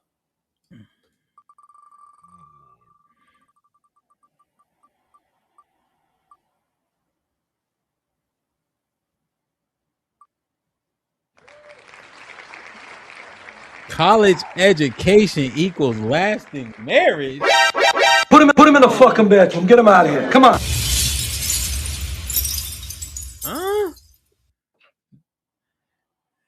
Let's go. Click the link. I've never heard of that ever. Like, what? I have heard of this. Y'all never heard of that? Definitely, I've heard of this before too. All right. So I'm gonna read it, okay? And then Tarus got first commentary because he spun. Is that fair? Let me pause that just in case. Ain't no telling. The link between a college education and lasting marriage. Okay. About half of first marriages in the U.S. are likely to survive at least 20 years, according to government estimates. But for one demographic group, marriages last longer than most. College-educated women have an almost 8 in 10 chance of still being married after 2 decades. Now, this is December 2015. From what I gathered, I think marriage rates have increased just a little bit in the last year or two. So I don't want to dismiss this because it's 2015, because it seems like even today we have a trend of marriage going up, people getting married more. So I would assume that by proxy, divorce is lower, right? That's how that would happen. Is it? I think so. Okay. Cheek, did you look at this already? Yeah, we read this some years ago too. Okay. You want to, if you don't mind, maybe you could pinpoint it more quickly than I, because I have to read through it to figure out what we need to pinpoint. I can read it though; it don't matter. Yeah, I think you should read it just for the edification of the audience. Okay. Researchers at the National Center of Health Statistics estimate that 78% of college-educated women who married for the first time between 2006 and 2010 could expect their marriages to last at least 20 years. But among women who have a high school education or less, the share is only 40%. Okay. And so what this graph shows is what I just read, right? It just has it up here. High school, 40%, some college, 49%, bachelor's degree, 78%, and then all women are at 52%. Okay, so I think that graph is pretty good. So the average is out to 52%, but the women with this bachelor's degrees are at 78%. Significantly, was that 20% more than even the ones with some education. The probability of lasting marriage is derived from marital history data from the National Survey of Family Growth, a nationally representative sample of women and men who were ages 15 to 44 between 2006 and 2010. Estimates are based on an approach similar to that used to determine life expectancy and assume that marriage patterns in the future will follow patterns today. Okay, so I'm glad we kind of talked about the increase in marriage, right? Okay, so we doing good. The findings refer only to opposite sex marriages. The sample size was too small to analyze same-sex marriages. Reason for marriages ending include divorce and separation. Marriages that end in death were not included in the analysis. Okay. One limitation of the survey was that it did not include adults over the age of 44, and therefore it does not take into account long-term marriages that started later in life. And adults with advanced degrees were not separately analyzed because of the small sample size. Okay, so this is bachelor's degrees and all degrees. Okay, so it's more than just bachelor's in that sample size above. The findings are yet further evidence of marriage gap in the U.S. along educational lines. College-educated adults are more likely to be married than less educated adults. Among those who were ages 25 and older in 2014, 65% of those with bachelor degrees or more were married compared to 53% of adults with less education, according to a Pew Research Center analysis.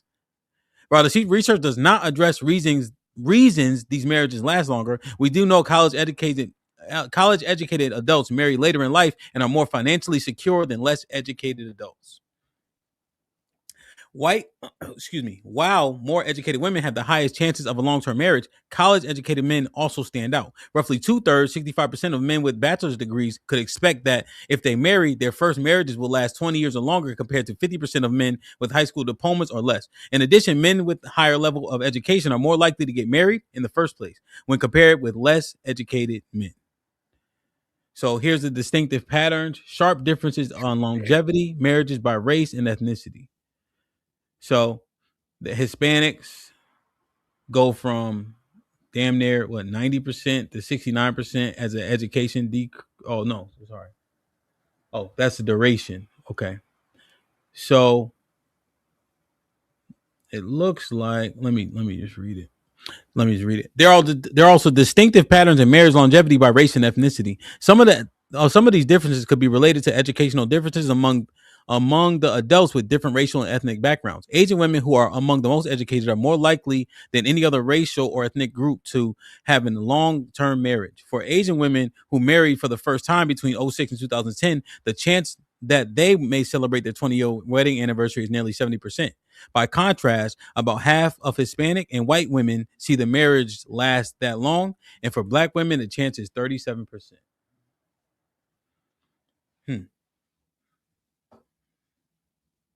So, what you think, Taruf?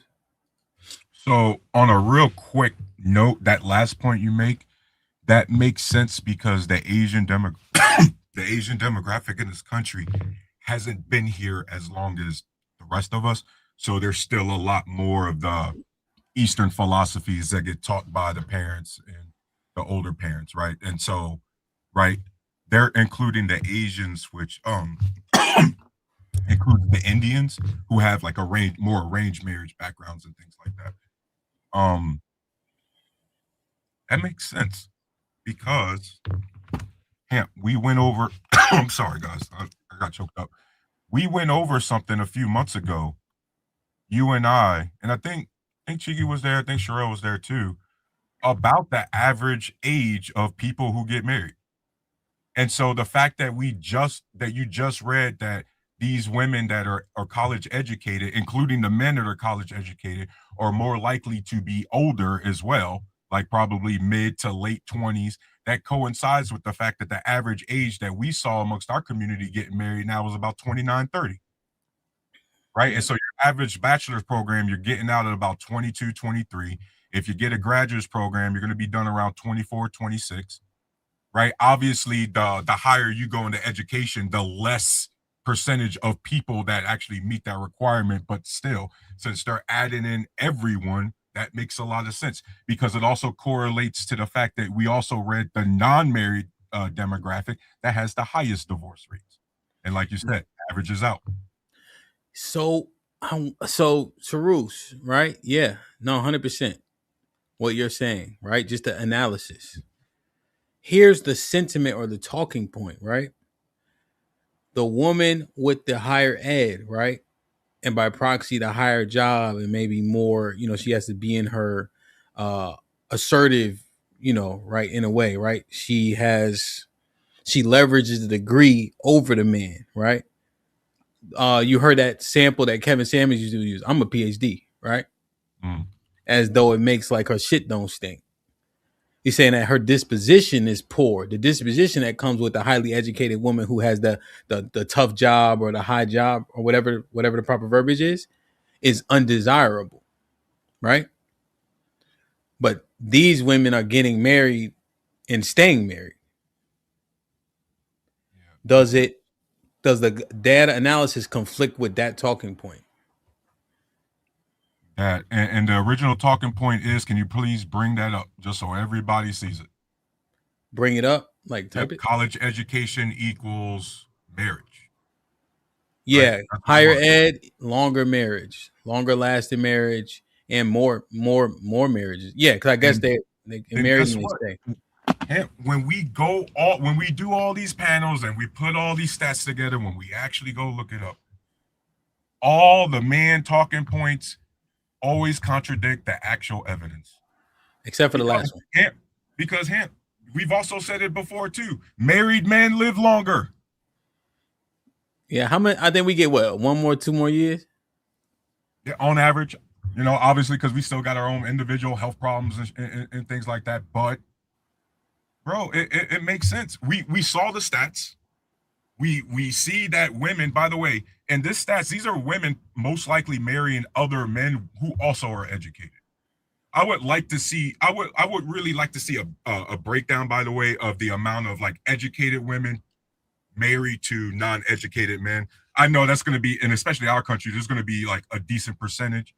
But yeah, man, that talking point's valid, and there's a lot of people who need to swallow their pride and admit that.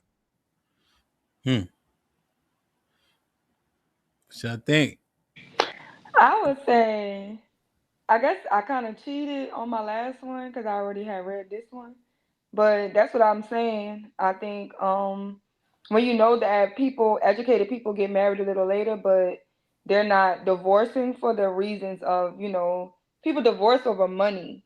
That's like the number one reason we divorce. So when people are going to get the education and they're getting married later when they already have established themselves and they don't have to focus and worry about the finances, their marriages are lasting longer. So people are saying don't get deterred in your 20s, right? Because you can have a baby, get married, focus on that, and then drop the ball on your career. And now you have a family and you're struggling over money issues, and that will attribute to your marriage not lasting.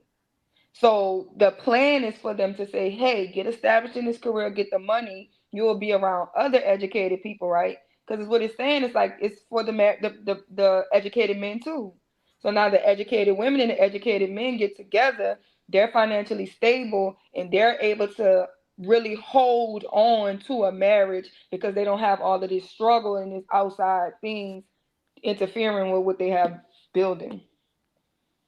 So yes, I say we get rid of that talking point. Now, Oh well, go ahead, Cheek. You froze. Are you good? No, I didn't freeze. What's up? What you think? I think the stats and evidence say what they say. Like it's pretty straightforward to me. Seem like if men want to stay in a lasting marriage, nigga, go get an education too, because it said both. If he did, here's the thing about statistics: there's no bias. That shit just said, "Hey, look, for the men, it kind of worked out for you too." So now we got to start asking the question. Maybe the talking point should be, "Nigga, go get educated," instead of women stop getting educated. All right, maybe we can make the benefit. Maybe we can flip this around and go, hey, you know what? What we've noticed is maybe the women aren't wrong for wanting a man that's college educated, because the overall statistic says when y'all are both educated, y'all are both likely to stay together. I don't know. Similar ideals, similar ambitions. I'm just saying we can't. What we can't do is say all these women, they have an education, and then when they say I want a man that's educated, that's just ridiculous. I can't believe that. That's just they just ask me too much. It's like, wait a minute. That was their complaint when they was getting educated. They were saying their peers, they was complaining about black men not being educated because their peers, they wasn't finding a match. So they get this education because that's what they told them. You go to school, you get the education, you're gonna find a man. But then they're like, but the black men aren't here, and we want the black men to have the education. So I think that was one of their complaints. Yeah. So my thing is, instead of trying to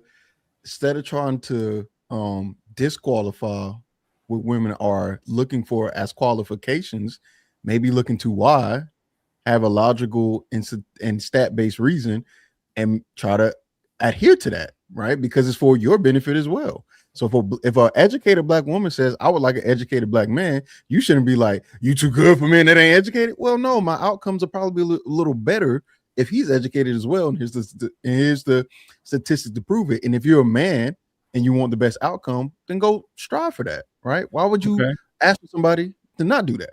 Lower the standard. Well, so access to.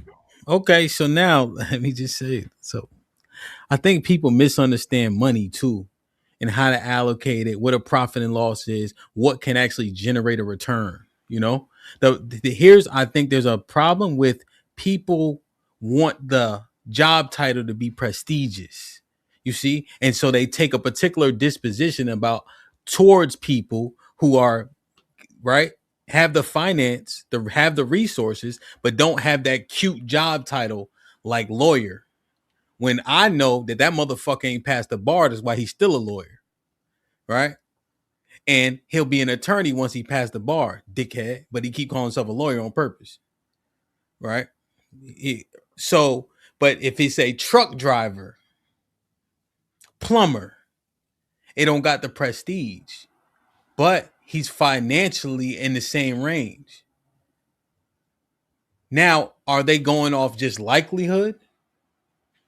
Because people that are educated make more money. Are we doing ourselves a disservice by following prestigious titles and not the financial gains?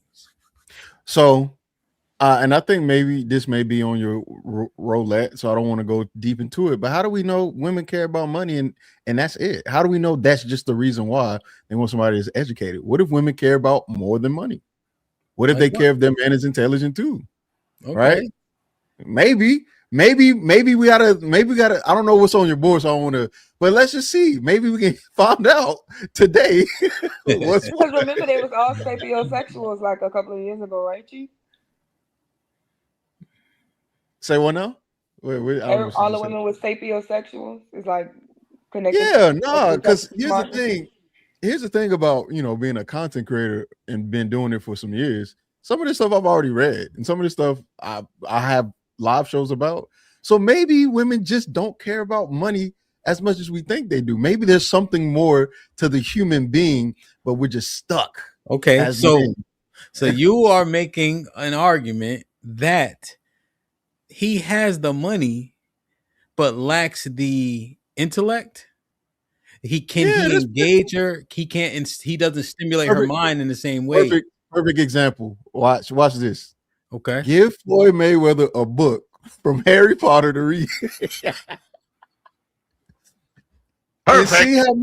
And see how many women with brains. Put him in the fucking bedroom. Get him out of here. See how many women with brains is gonna look at that and be like, "Oh my god, I'm wet." Like, but Cheeky, you know what the problem is too? The men will look at that, Cheeky.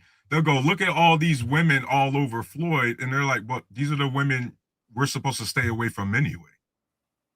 You know what I mean? These are the women you don't want to be, or you're not supposed to be around anyway. Well. Let's see what the men say. Maybe, yeah, we don't know. We have no idea. We're asking questions. We're investigating, Tarus. Okay, so we don't know. We got two brothers up here. My brother Willie in the building. Shout out to the platform panel and the host. 2K with the $5. And shout out to HAMP, Babes, and Tarus. And Black America. What up, OG? Perfect. I think they've been listening. Yep. They've been here for this part. So let's get Black America in. Good morning. Good morning. Good morning. I just wanted to come up for a quick second. I believe you said that. So I separated by race, right? Because to me, that's the only thing that matters. I'm not going to go out of my way to save a white woman hanging off the side of a building. If Sherelle was hanging off the side of the building, I'm going to be like, get the mattress at least put up under her. Right? You said for black people or black women, it's 37%. I don't think I'm leaving the house on that day. They say it's a 37% chance that I'm going to live. Right? And that's what we're talking about, is the actual life expectancy of said thing. 37% life expectancy of that said thing, which is marriage and or divorce. That's not good. Another thing, Tarus said married men live longer. Yes, married men do live longer, except black men. Black men that are married do not have a longer life expectancy. So I just, when it comes to certain stuff, we all, me, you, Tarus, any other married brother, we know we gonna kick off before our wives. We just waiting till our kids are grown and can take care of themselves, basically. And I understand, because you guys aren't like as old as I am, but at the same time, you're not living as long or having let's say a quality of life as other people.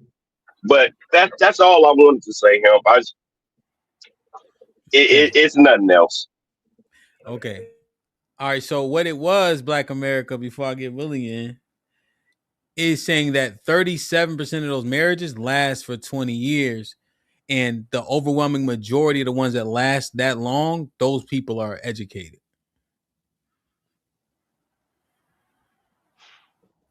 Right. So 37% last for more than 20 years. So you know what that means? It's a 67% chance that the shit's not going to last.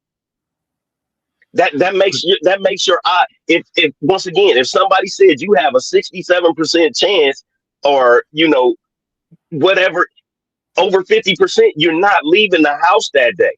I'll take a 50-50, right? I'll take a 50-50 fade all day. I'm not taking a fade that's going to be I might win 20% of the time. I'm gonna try and talk my way out of it, and that's what's going on right now.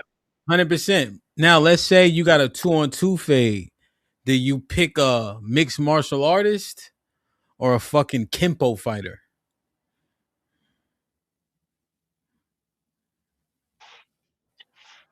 Two people against me? Yeah, you get to bring somebody.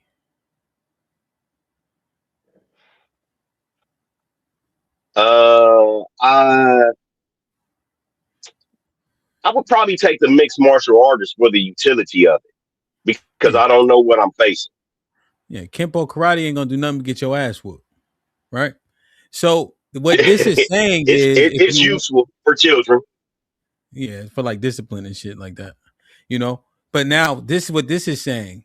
The woman that is educated, if you want a long-lasting marriage, is saying get with a woman that is educated, because it's likely that the marriage is lasting longer. That's what we're looking at right here.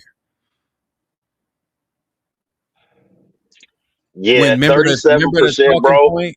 But remember the talking point was the women that are highly educated and stuff, that makes them less desirable because of their disposition, how they try to leverage their degree over men's heads, and etc. The statistic is showing the women that are highly educated, their marriages are lasting longer. Also, wait, just just a fact check. Okay. Short answer. Go ahead. My bad. Short answer. Yes, married black men tend to have lower mortality and live longer than unmarried black men. All right, I can keep going, but he said that wasn't the case. That was false. So it says that the married men stay alive longer. Black America as well. Can I address Black America specifically with the black men part? Black America. Yeah, let's do that. It's going to be real quick, guys. Real quick. Black America, you're actually partially correct with the fact that black married men compared to our white counterparts or Hispanic counterparts, we don't get the same level of benefit of being married longevity wise as some of our counterparts. Black America, you mentioned it before. I know I'm not going to live longer than my wife, but unfortunately, Black America deals with things like diabetes being a higher risk, heart disease being a higher risk, some of these things that just naturally affect us due to genetics more. And statistically, it's still the truth, Black America, that even accounting for all of that, Black married men still have a better, higher quality of life over the long term than unmarried Black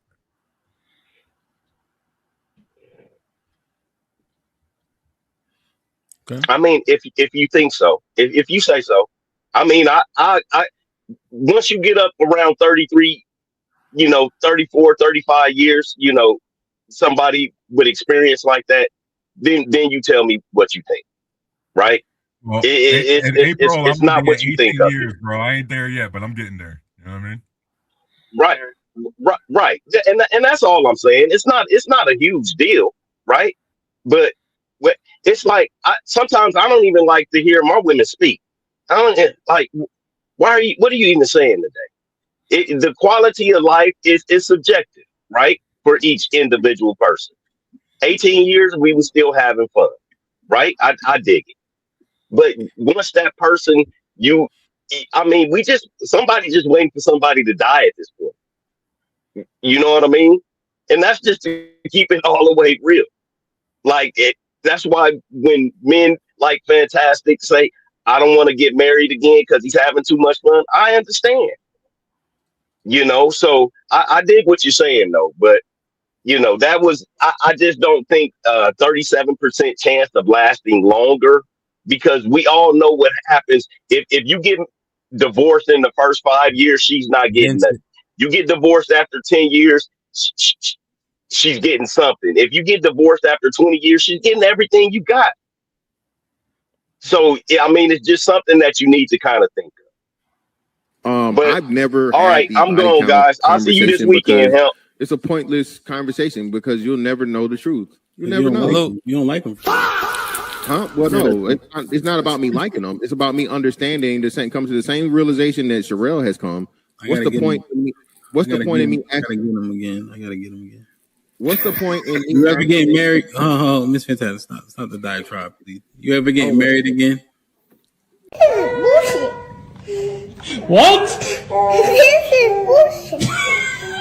Possibly. Hey, boy, ain't no way, boy. Boy, ain't no way, boy. Willie, what's poppin'? Man, I'm just trying to be like you when I grow up, big dog. What you think of what you heard so far, brother? So to the prompt or to what's being said about it? Yes. All right. Well, what's being said about it? I want to clarify what was the question being asked, because it seems like it's, do men live longer or benefit from being married? So that's why I want to know specifically before I respond. Okay. So the prompt was the higher education of the women, but it does include the men later on. The more highly educated she is, those marriages are lasting longer. Okay. Which we're kind of addressing the talking point about the woman with the higher ed is less desirable and etc. You know, that sentiment essentially. You know, Okay. Yeah. So, but the statistics show that the woman that's more highly educated is staying married longer and having more success. So the what that statistic doesn't take into account is, are those women being married at a higher rate? Are those women marrying younger? Like, there's a lot of things that matter when we have this conversation about getting married, and just because somebody has a degree means that they're more likely to be married for a longer time or stay married doesn't also absolve them of getting divorced either. So it may take them 9 years to get divorced instead of the typical, 4 to 5 or whatever it is for them. So there's a lot of other areas that we can use as metrics for this. But I mean, I could see why women with higher degree, and I'm not talking like a bachelor's degree is not what I'm talking about. But like women with master's degrees and PhDs, I could see why they would be married longer, because those women tend to marry men who were in their same space. And men who have master's degrees and PhDs tend to have similar values to what women do and place on education. Even though that man may feel her education doesn't make her a better partner to him as a woman, but it does make her a better teammate as far as her capability and skill in the outside world. Okay. Okay. So he's staying married to her just because it makes sense. Like she's functional, capable. She's an asset. Yeah. I mean, I don't think not just because of that, but I think but let me ask you a question though. He don't like her that much? Yeah, I think that like isn't an issue. I don't think like is a priority with these types of couples. I think compatibility and utility is more so than like. They'll love each other, but they might not necessarily like enjoy each other. They may not necessarily want to have like a girl who's got a degree in computer science, so she got a master's in mathematics. A PhD in mathematics, and a guy that's got his MBA. They may have some areas where they overlap, but as far as who they are as people and what they enjoy and what their benefits are, I don't think that they necessarily care about liking each other as much as what the end result is of their marriage, which is two people being successful and building towards something. Yeah, I ain't never seen a East Indian couple hug or kiss in public. You're right. I don't know nobody. I know a lot of women with PhDs. None of them are freaks. Like, none of them do the things that I think a man would want sexually, like, because they're just not those types of women. And the same thing for the guys that I know with PhDs. They just regular dudes. Like, they cool doing, getting my wife is at home, we'll cook or we go out to eat. Like, they don't have normal people, I'd say, levels of what I would think is like physical interaction. Okay, so he's still popping his Johnson through his boxer hole. Okay. Probably. We're sleeping with pajamas with feet in them. So, just curious. It sounds like he's citing the study that college-educated people kind of belong with each other, and if you try to mix, like if your uneducated ass is a super freak because all you got to do is fuck around and not go to school, and you meet somebody that their entire life they've been going to school, probably not going to work out. You need to go find an uneducated woman and be a freak with that uneducated woman. So y'all could be freaks together, because neither one of y'all got time to study, because that's not what matters. They ain't staying married. No, that's not right. So what does it matter? Right. So like it sounds like what he's saying is it's a 1-for-1 match. The college educated men and college educated women need to be together, and they're more likely to have the most successful relationship because that's what aligns with them. But if you want some freaked out fucker, right, and you're not a freaked out fucker, then, it don't seem like it's gonna match. It makes sense. He almost saying it's 1-on-1. He literally just said that. No, and it goes back to not self-serving. They're just not what I said. Peers. Yeah, let's not expand on what I was very clear about what I said. It's not college educated, it's upper education. And I said I don't count bachelor's degrees as that. Like Stephen Hawking's freak ass? Yeah, bachelor degrees come a dime a dozen. I know a lot of dick-eating demons from college that have bachelor's degrees. But when it comes to masters and PhDs, those numbers dwindle. Because Stephen the longer a woman even walk, and he was in a wheel, and he's in Epstein Island, freaked out. He got a PhD. But wait, I'm not talking about that. That's not his point. That's not his point. So do you think that people who prioritize sex are having longer marriages? Because I don't think we talked about this on the panel before. Men are not typically marrying their freakiest freak or the freak. They're not marrying a girl from the strip club that could do a lot. No, that's not what I'm saying either. And all of that, so I don't think they marrying a woman for sex. I mean, they have to raise their children. He didn't say that. He didn't say that either. He's not saying. I gotta let him. You gotta let him reply to something now. Yeah. No, that's nothing that I said should make someone believe that's what I think. Nothing that I said should take someone down that logic trail or that like, oh, does he mean this? Exactly what I am saying is this. Women with master's degrees and PhDs should probably date men with master's degrees and PhDs, to see Banter's point, to his point. But when it comes to bachelor's degrees, that's like a high school diploma. There's not the line of delineation is just not as concrete and defined as it would be with someone with a PhD. Because again, we all went to college. Well, y'all went to college for the most part. I didn't stay. And when we were in college, we knew a lot of girls who was schoolworms, but they was also still getting down every weekend. They was at every rush party. They was at every football players event. They was at every party in the club while they were in college, and still somehow managed to get their bachelor's degree and then go out and become, whatever they became. But the girls that we know with master's degrees and PhDs, they probably didn't have that same priority as far as partying, because they got to spend the first 8 years of college on their education. And unfortunately, it's very hard for a woman to try to get a PhD and be in a relationship. To keep up with the man and keep up with her girlfriend or her wifely duties is very difficult. So I think that those women in that very small niche of people who have masters and bachelor's, meaning PhDs, those people probably will do better together. But if she just got a bachelor's degree, that doesn't prove anything other than she was persistent in staying in school for 4 years. Well, that's not true, because the stats say otherwise. It means that she's more likely got a higher chance of being in a long-lasting marriage, right? That's not what I was refuting. No. I'm not saying that that's not the case, but you're saying what you had just said was, if they have a bachelor's degree, it's just a dime a dozen. One, that's not statistically true either. All right, we're starting to find out men are falling behind on that level. So degrees for a man is not a dime a dozen, which already makes a disparaging for college educated women versus college educated men. And then you took the hyper specific, which would be masters and up, which again, that they would probably be looking for men within their own colleague or group, because if you're in class with a master's degree studying and there's a man there, you probably try to go for that. So they kind of cancel each other out. Everything seems 1-to-1, and according to the statistics, but what doesn't seem to be the case, or the thing that's not being highlighted, is even the ones with bachelor degrees, like a full degree, they have a better shot. That's just true based on what they have a better shot of getting married, but it doesn't increase their shot of staying married. So that's not what the study just said, though. The study doesn't say they have a longer shot of staying married either. They have a bachelor's degree. Yeah, they have longer just went over the chart that showed the length of marriages, man. Right. So, but does it mean that? So my point is this: having a bachelor's degree does not mean you're not going to get divorced. That's my point. We didn't say that.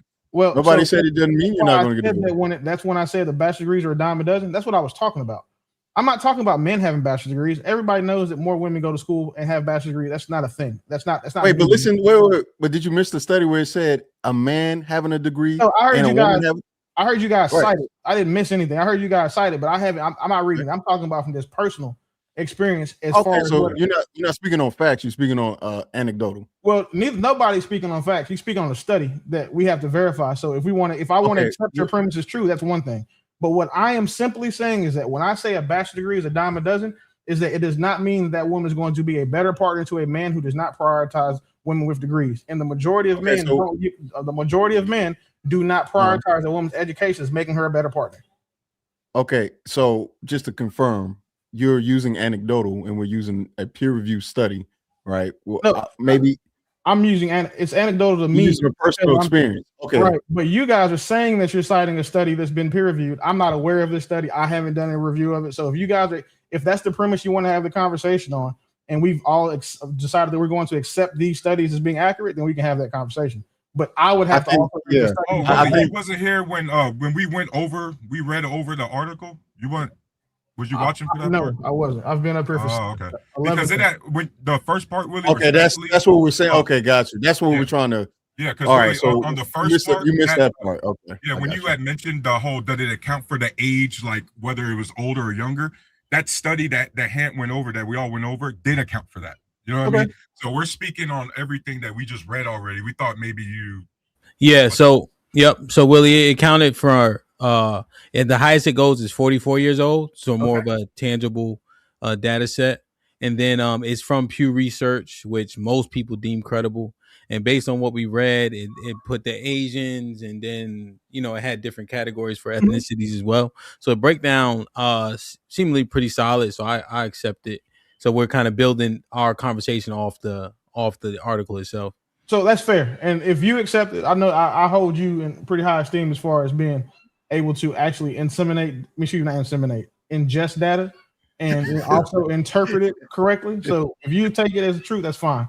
But the one thing a hill that I'm willing to die on is that just because you have a degree doesn't mean you won't get divorced. That's hopefully no one argues that point. But again, we agree with you. Yeah, I think that statement there, and that because you have a degree, right? We would, and that is where I see a lot of pushback coming from the conversation about do degrees mean someone has a more likely chance of getting married, is because people think about the end result, and for most men, the end result of marriage is divorce. So a lot of guys take it as, I don't give a shit if my wife had a degree, we still got divorced. And like her having a degree didn't mean that we would have been any less likely to get divorced. Not that she was less likely to get married, or we were more or less likely to make it to 10 years or 5 years than 10. It's just about the outcome and what the end game is. Wait. That last statement, could you repeat? You were saying her having a degree doesn't mean you'd be less likely to get a divorce? Yes, that's what I'm saying. All right, now that is where we're saying the data would prove that false. Okay, yeah, I don't see how, because we don't measure for that. We measure for length of time. Unless the study says, okay, well, how many women with degrees get divorced compared to those who don't? Then how do we? Well, they would have to measure by at least. So the longest length they said was 20-year period, right? You can't predict a future divorce, but you can predict a divorce within a time frame. So if someone's been married for 20 years, and the likely chance of them staying married for 20 years has been studied and proven according to research, then would we accept? Like, we would accept that as fact. That doesn't mean that you're 21 they can't get divorced, 100%. But based off of the study, it does mean that if you have a college degree, your likely chance of having a 20-year marriage is higher. If you don't have a college degree, it's lower. Yeah, I don't take that away. I don't think there's an argument made against that. So Willie's saying end of the tunnel though, big boy. Yeah. 7 years, you're gonna hit you with the Judge Mathis. Because then you could also look at it and extrapolate out further. Well, what percentage of marriage even make it to 20 years? So you could look at that, and then you could also take from that group of people how many of those people have degrees and who don't. See if both partners have degrees. So it would just be, at that point, it'd be a study of time, which is the end game, which is the end result for this is the how long you're married. That's the time. That's what will be important to a man when he's getting married. Like, how long is it going to last? Because if everybody up here could just, they say hindsight's 20/20. If we had foresight that was 20/20, and everyone up here had been married before, and they knew when that they could see, okay, if I get married today, like I got married August 6, 2004, right? So I got married August 6, 2004. If I had known that on October 11th, 2006, I will be filing for a divorce, I assure you I wouldn't have gotten married. But nobody. So nobody could ever know that. So what about this? What if you knew, had I gotten a college degree and my wife had a college degree, I would have went to college, and that likely chance would have dropped. What about that? So no, the likely chance would have. That's the thing. So it wouldn't have dropped. It may have just prolonged it, according to the study. Because if you have a degree, the longer you stay married, correct? So okay, I'll follow that logic. If I knew that on August 6, 2004, I'm lying. 2004. Fuck. That was a long time ago. Yeah, 2004. Whatever, yeah. Okay, and then pushed it out 10 years, and I knew that I was going to get divorced in 10 years. Do you know why that I would probably be even more likely to be like, fuck no, I'm not going to do this? Because now I wasted 12 years with this person. Because I know it's still going to end. So the degrees and all that stuff sounds cool. The fact is that including people with degrees, 54% of marriages end in divorce. So I guess now we're having a theoretical conversation and not necessarily a fact-based one, which I'm fine with. Like, I'm just saying we're expanding the conversation to theory. Yeah. It's actually Because he's considering divorce rates, right? Yeah. The study considers longevity in marriage. Right. Longevity doesn't negate the fact that those people may still get divorced. And Willie's assertion, right? I just want to be fair to what you're saying. Yeah. Is that the divorce rate is still for black people, what, 70%? Is it? Or is it 50%? I think it's 54 for a black man. 54%. We're talking about black men, right? I don't want to say we're talking about black people. Everybody, because no, we're not talking about everybody. Is it 50% for us? Something like that. So so the longevity doesn't negate you got a 55% chance of getting divorced still, because that's also the most majority outcome. Right. Well, it wouldn't negate it if we understood how many of those people divorced were educated and were with an educated partner. Right. That's the part. That's the part that the study is pointing to. Right. Because it also said men and women. The study broke it down even to gender. So the likely chance of it, according to that study, is lower. Doesn't mean it can't exist. Is omniscient or the information that they have then 20 years. Anybody would say 20 years is a goal. It's a goal, right? So my point is, instead of looking at the study and saying, even though the study says we have the longevity of a marriage, divorce is divorce, right? Yeah. So my point is, instead of doing that, nobody says, hey, although I'll never be able to bench 415, 225 10 times, nothing's guaranteed, but it's there. Everybody should achieve and strive for. If I can show you a track that gets 20 years, people would take it. Right. And the same thing. And that's all I'm saying. Let's apply the idea of understanding factors and implementing or maximizing the outcomes. And instead of going, well, either way, if I tried, I failed. You know what I'm saying? Now here's where Willie's and here's where a point kind of even more substantive. What Black America said, like Texas as an example, they qualify for alimony, either person, right? Depending on whoever's the breadwinner, at 10 years. So now I've amassed several things in 20 years, and now I'm subject to maybe worse and harsh penalty, even if I separate my shit down the middle, as opposed to at year 3, where maybe most likely people don't got shit. So I'm just listening to that point, which kind of interests me. Like, do you want to break 10 years? We also Willie, and then we'll get Mr. Fantastic. We also got to take in mind, to Hamp's point, just for that issue. A lot of people say, listen, once I'm past 10, we in forever. It's like being in the military. Nobody want to get out once they cross that 10-year mark, because they're halfway there to retirement. In a marriage, you qualify for her to taking half of your shit. You're more likely to stay and try to work things out. But to my initial point, the fact that getting married means you'll have a longer relationship as far as when it comes to the actual end game of staying married forever, all that does is prove that it's going to take you longer to get divorced. So, because if the majority of the marriage end in divorce, until someone has a study saying, well, hey, what is the percentage of divorce rates for people with both people have a degree, one person has a degree, the end game is the same. So now people with degrees, instead of having an average length of marriage of 4 years, they have one that's an average length is 15. Congratulations. However, the end result for the non-degreed people to the degree couple is likely, mathematically, probably speaking, is going to end in divorce. Damn. And mind you, right? Like, I didn't, and this isn't coming from a guy like, no, I don't value education as a whole. Like, but however, you're also coming from a guy that still ended up with 3 master's degrees. So again, I'm not saying this because I don't have skin in the game. I can use my anecdotal, and then 2, just understanding what statistics are for men. The fact that, again, just because someone has a degree, you will stay married longer does not mean you won't get divorced. And I don't see studies that any of us would accept as valid, except for, coming from women, saying that having a degree means you're less likely to get divorced. I don't see those studies measuring that. They always measure the length of time, but not the end game or the outcome. Yeah. We'll read these super chats and we get Mr. Fantastic in. Brother. Like, share, subscribe. I gotta see you there. I gotta see. Will, what's popping? Will with the 20 ball says in 2024, about 38.7% of the U.S. adults over 25 had a college degree. That means the clear majority That means the clear majority of Americans don't actually have one and likely won't. So is there a benefit in focusing on the minority? Hit the like button, hit the like button, hit the like button. Mr. Fantastic, what's goody? Yo, what up? What's the roulette? What's the roulette topic? Or whatever the fuck. He been there for 6 minutes, isn't he? Well, I heard these two niggas arguing back and forth about divorce. Well, rates. you know what? I think this one is dead. So not sick. dead. His nose all red. Let's get a new one, man. So say what? You look higher ed equals long. Hold on. Higher education, a longer lasting marriage seems to be the correlation.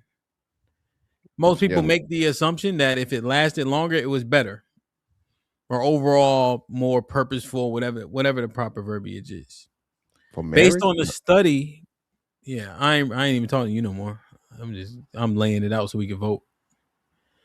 So based on the Pew Research study, there's a correlation between highly educated people having more longevity in marriage. Based on the study, based on our analysis, what talking point does it kill though, Cheeky and Sherelle?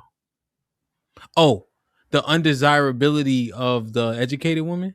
Is that the talking point that it would be in contention with? Or most married, or that, or the you having an education is the reason why you're single. Like that talking point. Like the reason why you're single is because you have education, or the reason why it's not going to last is because you're educated. That's not necessarily true. Yeah, I don't agree with that. The reason why that saying is really because of the things, the qualities and characteristics that come with a lot of women who have educations, or the non-educated ones that have, make a lot of money. It's the characters and qualities that come with that. To be successful in these spaces, you oftentimes requires you to have things that we attribute to, being a strong man, perseverance, tenacity, consistency, all of these things. None of those things make a woman a good woman for a man. It's not that she's educated. It's a lot of the skills and character traits she had to adopt or infuse into her personality to accomplish those things that makes her undesirable for a lot of men.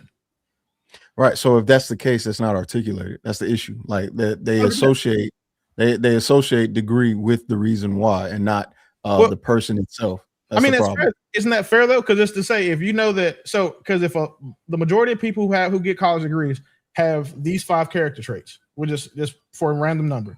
If we all accept that to be known, like you got to be consistent, you got to be disciplined, tenacious, all of those things, right? If we think you have to have those things to have a degree, it should be fair to assume that someone who has a degree has those things. The problem is that when people just say it's because of your degree, and they don't actually articulate what it is, like they don't say the silent part out loud. It's not because she has a degree; it's because the things that help her. We ain't gonna belabor this one too much longer. Yeah, because at this point you're to achieve that degree, Willie. Is that what you're saying? Exactly. Well, either way it goes, that's not the talking point, right? So you're expounding on a talking point, but the talking point itself is the reason why women, or Black women in particular, singles, because they have college degrees, and that's the issue. They flaunt it. But the study says otherwise. Typically, if you do have a college degree, you have better outcomes, or at least longevity. So I can't say those two correspond. I can't say that her having a college degree is the reason why she's undesirable. Well, I can't say she's an undesirable person with a college degree, but that's not the statement that's been made. Okay. Let me do this. There's attributes correlated with what it takes to get a degree to be in the corporate, what's it called? Corporate environments and etc. Right? Does this study disprove that because those women are getting married and staying married longer? Do we need to reassess that talking point? Or does that talking point stay intact? That women that have these higher education, chasing this, the careers, the money, are less desirable women, when this study shows that they are able to stay married longer? That has nothing to do with their desirability, though. So that's what I'm saying. Yeah, so desirability has nothing to do with longevity. You guys are conflating two conflicting things. And then furthermore, we're talking about Black women. What do you think ability of a thing, right? She's able to maintain something that's substantive for a longer period than the women who are less educated. And seemingly because they're less educated and don't have the careers, they don't have that negative disposition that is associated with women with the education. Yeah, but I just looked at it. So it's like 20% for one, right? So that's 2 out of 10 that is going to save. It's going to make a difference. And then we're talking about black women have a 28% marriage rate. So we're applying this to blackness. That's a very, very small percentage of a percentage. Well, that's the thing. Only 30% of us have degrees in the first place.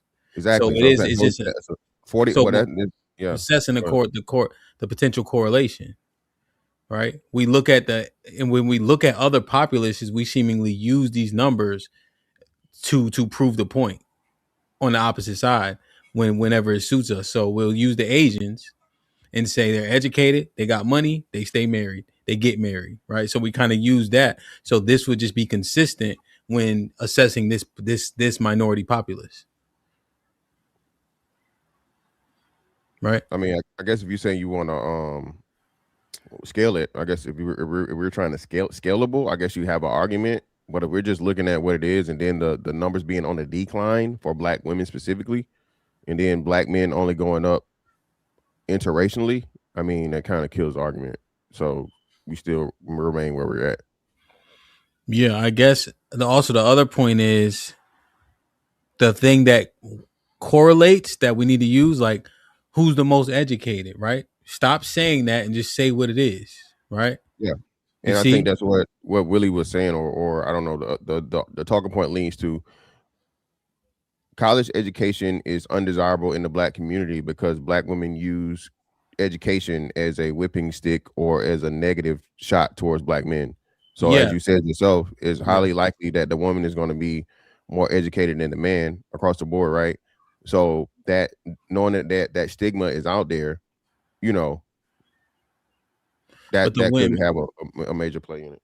Except for the women that are married longer are more highly educated. See, that's the part that we're trying to give it an assessment. But we got the roulette wheel, Ms. Fantastic. I don't know if you saw it. So I want that we got a bunch more shit on it. Yeah. We got an hour left. So I want y'all opinions to be on it, but I don't want to stick on this one too much longer. So why is the goal longer? Because again, if it longer doesn't mean Oh no. Not again. That means you said it before. Nope. No. I'm saying put him in the fucking bed. Get him out of here. Willie, Mr. Fantastic been getting me with that for 2 years. My bad. Listen. So what I'm saying then is he do this, Willie. He go again. I said, oh hell, no, that's not what I was doing. That's not what I'm but that's funny. Condense it, bro, and then we moving on. All right. Super simple. Yes, they may stay married longer. However, they still fail in the end and get divorced. You said if you could show me a pathway to get me to 405, even like it's a guarantee that I'll get there. Touche. There is no guarantee. Just because you stay married longer doesn't mean you won't get divorced. So congratulations on spending more. It took you longer to fail than the rest of us. Touche. Yeah. At my example, the 405 was the goal and it was met. Right. Yeah. If it could be, that's fair. Don't do it, Cheeky. Don't do it. Don't do it. Don't do it. All right. So, does the talking point educated women? Does it at least take a hit when we assess this statistical metric? No. If it takes a hit, put a 1 in the chat. If it does not, put a 2 in the chat. Nope. Yo, can't the managing moderators do polls too? Polls? I think so. You gotta give it managing. Yeah, managing maybe. I think the manager. Yeah. Somebody put the poll up. Let me read this. 1 in the chat if that talking point takes a hit. 2 in the chat if it does not. Matreon with the 10 ounces. Education stay married longer because they calculate they get more benefits the longer they stay together. All right, so quickly, Mr. Fantastic, does it take a hit? Yes or no? No. Sherelle? Tarus? You on mute, bro. Talking point stays. It stays still even with this assessment? Okay. So Tarus says no. Cheek, does it take a hit? Yeah, that talking about takes a hit, if not being put to the side. Sherelle, does it take a hit? Yes. Willie? No. Damn. Somebody count it up in the chat, man. Like, share, subscribe, tell a friend and tell a friend. Hit that like button right now if you can. That helps the channel the most. All right, let's do it, man. Who's up? Sherelle, you up? Yeah. All right. Let's do this. Mm-hmm. I see my screen. Yeah. What's this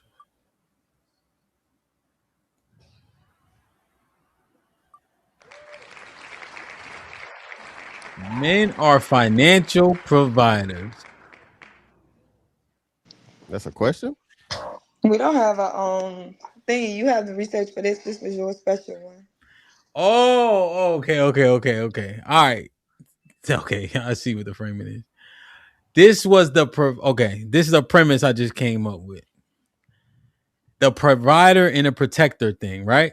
They want providers, they want protectors. Men want to be providers, they want to be protectors.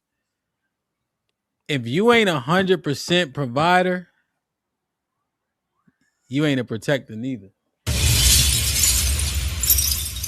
If she got to go out in this earth, drive, defend, get yelled at by another nigga, pay attention to somebody else's rules and all that, be subject to this world, your provider card is at a lower level than a man who pay 100% of the bill.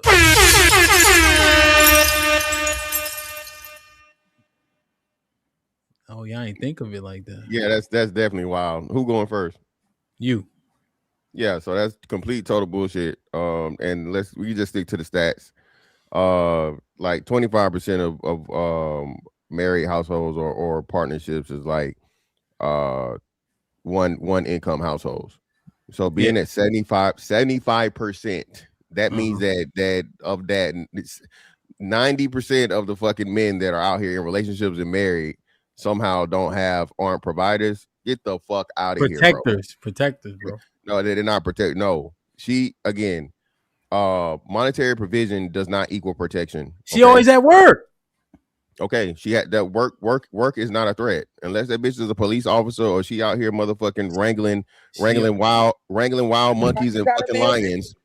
Wrangling wild monkeys and lions. Okay, she a police officer.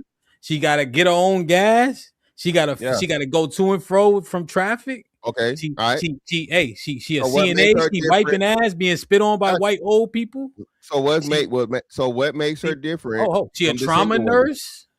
What makes her different from the single women that go out here and do the same thing? She's literally uncovered. That's the point.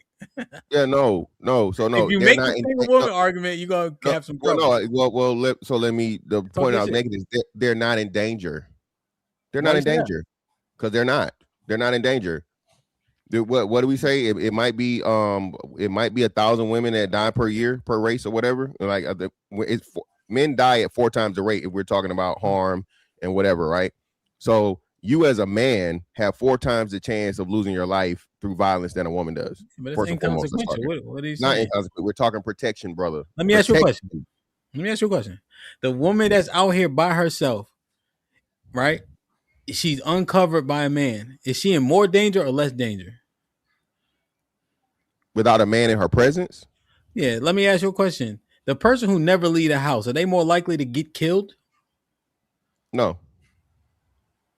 So yeah, but by that logic, so by that poor fucking argument, okay, it should be like 80% of men and people dead per day. No, that don't work, brother. That don't correlate. No, I'm not saying it's absolute. I'm saying that the mitigating factors when a woman don't gotta go out here and fend, we start talking about protection. Fend or not, no. You're saying her just being out in the earth is dangerous, brother. That's what kills your own argument. Okay, so that way we all just need to stay in the house.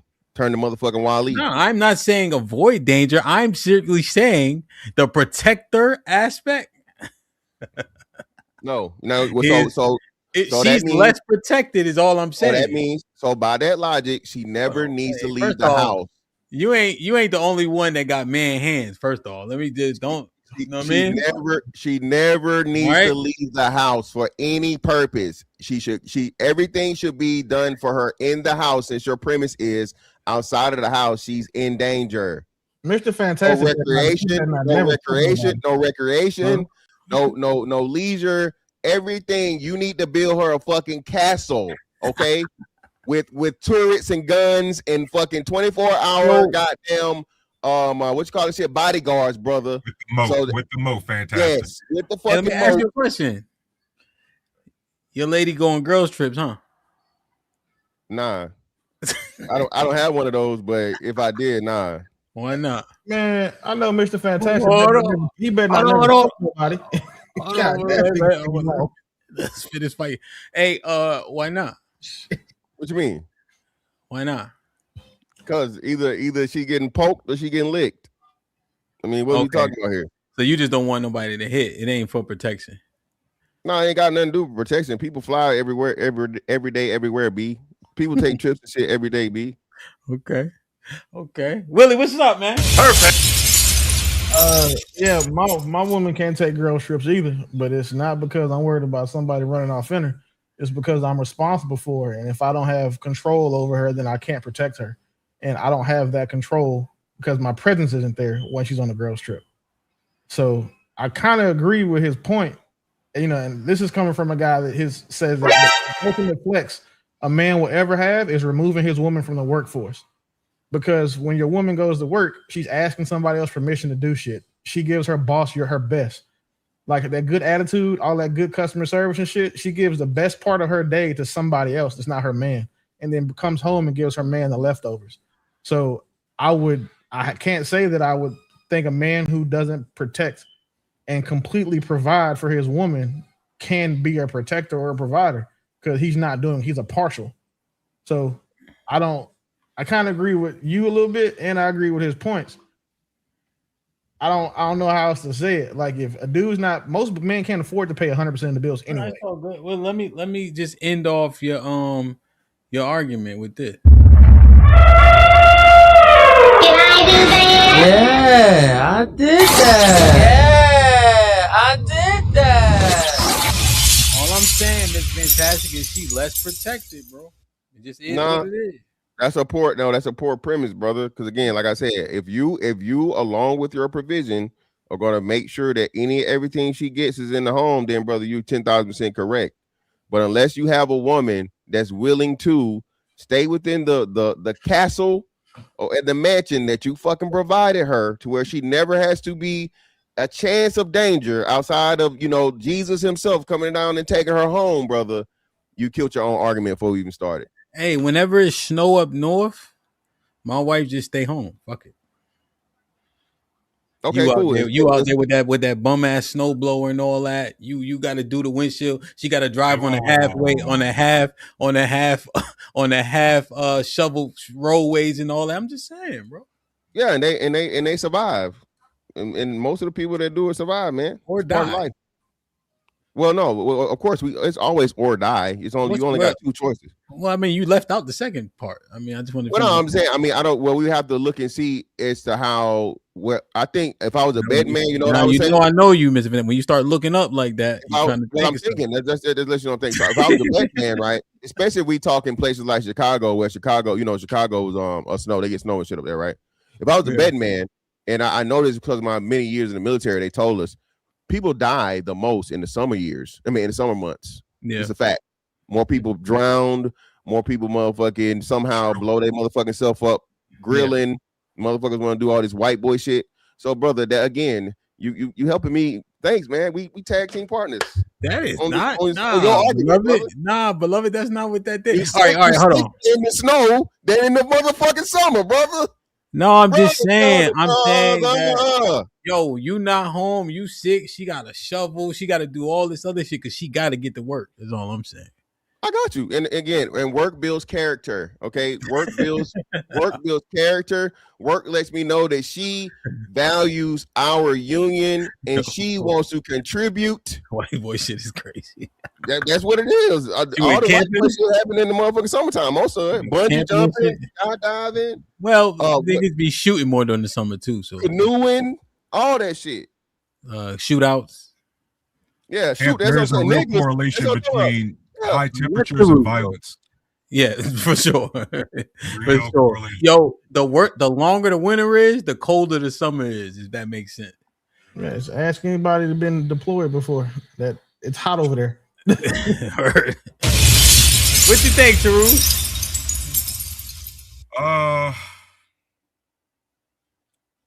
This is a real dumb talking point. like, is it Like, guys, is it now demasculine to let your woman participate in society?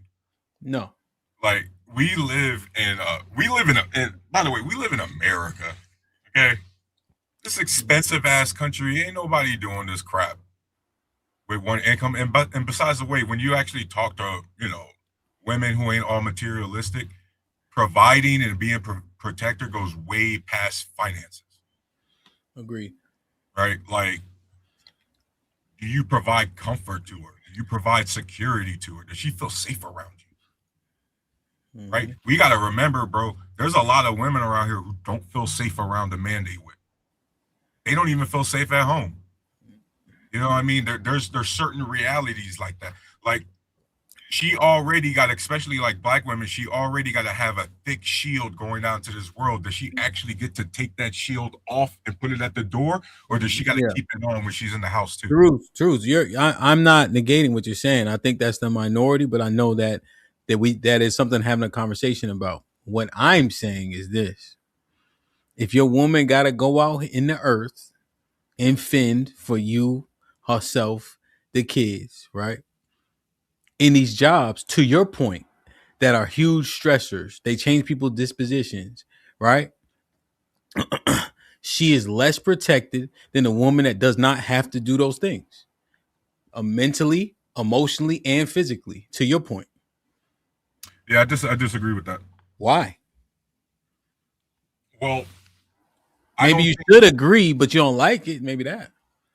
You're saying protected, but what does that actually look like in real life? That a woman is not allowed to do these things? Nobody's saying that. Nobody said that at all. Okay. Y'all been making it like that's what I'm trying to figure out. Like, See, here's what I'm saying, right? Yeah. Nobody's being a dictator. It's not even about that. It's saying, hey, I pay all the bills, so she doesn't have these stressors. She don't have to go out and fend in the earth. You see? So by proxy of that, mentally, physically, and emotionally, right? Because she kind of do as she pleases in terms of like the parameters of the household, So like there's one thing that my wife highlighted that was like was a profound thing. Hold on. Let me get the last point off. You get the floor. They not doing that good. Damn. She loved the fact that anytime the school calls, she could go.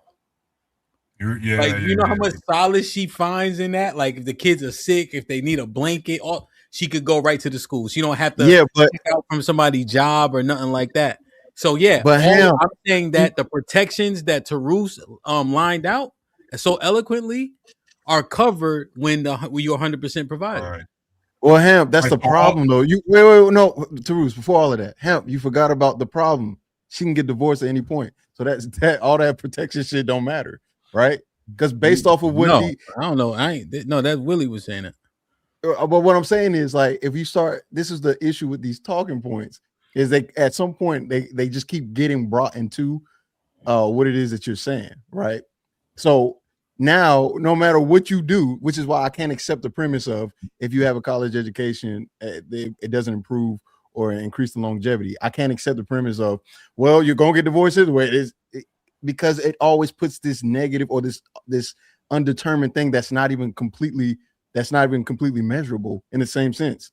So no matter what you do, you can get divorced. So it don't matter whether or not you pay 50 or 100, you can get divorced. Everything is always. Why are you folding that in? Because that's how I'm telling you how they're thinking. I know why you're saying they're not doing too good, but they're thinking it don't matter. You can get divorced. I wouldn't even talk about divorce. So nothing matters because you can always get divorced.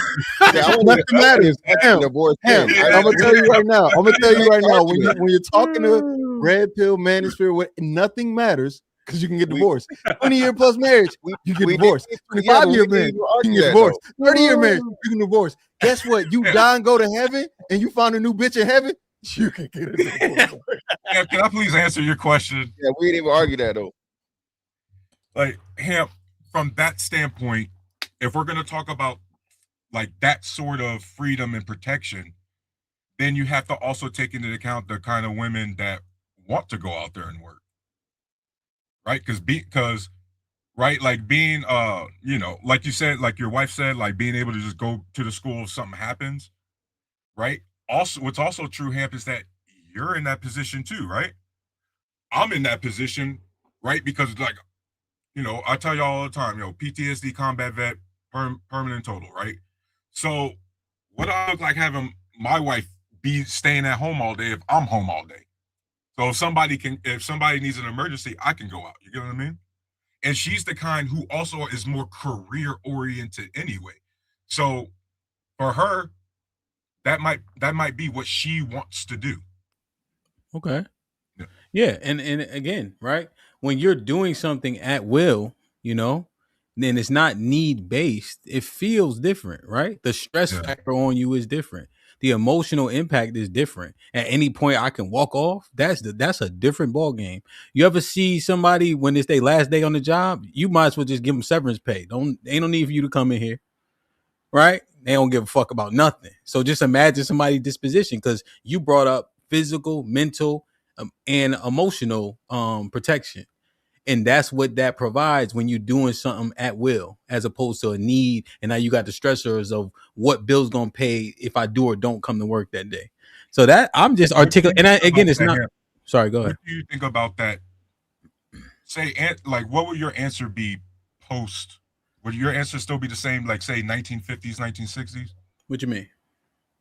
Like men are providers? Like when they were providers? Sorry, I'm misunderstanding. Like for our talking point. Okay. Would you still agree with it to like today, like you would in 1950, or is there more nuance to it now? Do you think that men have to be sole providers? No, I'm not arguing that. I'm saying the men that provide 100%, his lady, right, is more protected in all the ways that you named, because she doesn't have to do the thing. She don't have to go out if it's treacherous weather, right? She doesn't have the stressors of somebody else lording over her at work, right? She can take a lot of that energy and it could be harnessed for you. And like what Willie was saying, you know. And where are you? Hold on. And where are you while she's in the house? Where are you while she's in the house? Working. Oh. So you don't think there's a difference whether it's based on need or whether we got it's a big difference. Hell yeah. When she could do it because she want to, not because she have to, right, that's a different impact. Gotcha. So she's at home, huh? Living a good life while you're out working hard for the family. And that seems like a lot of opportunity for a lot of mischief, man. Not you personally, of course, but just, you know, hey, you know, Tom Brady, you know. Okay, fine. I mean, you know, fine. It doesn't mean that she's not more protected. So now she got two niggas protecting her, I guess. Again, protecting her insides. And again, as I said. No, see, but this is the thing. Y'all not refuting what I'm saying. You just added. I am, but we refuted it. It makes no sense, because the whole protection premise is flawed from the jump. The protection premise is flawed. Unless you're going to keep the woman in the house at all times, any shape, form, fashion. Bro, so this is what it is though, right? She don't gotta go shopping. If she don't want to go shopping, she don't have to go do these things. This might be risky. Okay. That's why your life is beautiful, like you like the state, because you do the shit you want to do when you want to do it, because you're a retired nigga. But that's what I'm saying. But again, and I'm also a BABG. I'm protected wherever I go, and I'm never lonely. If you know, you already know. Stress factor. Yeah, the stress is another thing, but we talking about protection, brother. That's a danger and protection. No. Protector. You again, when you try to bring provision and protection together, those things are not. They're not directly correlated. They're not directly linked.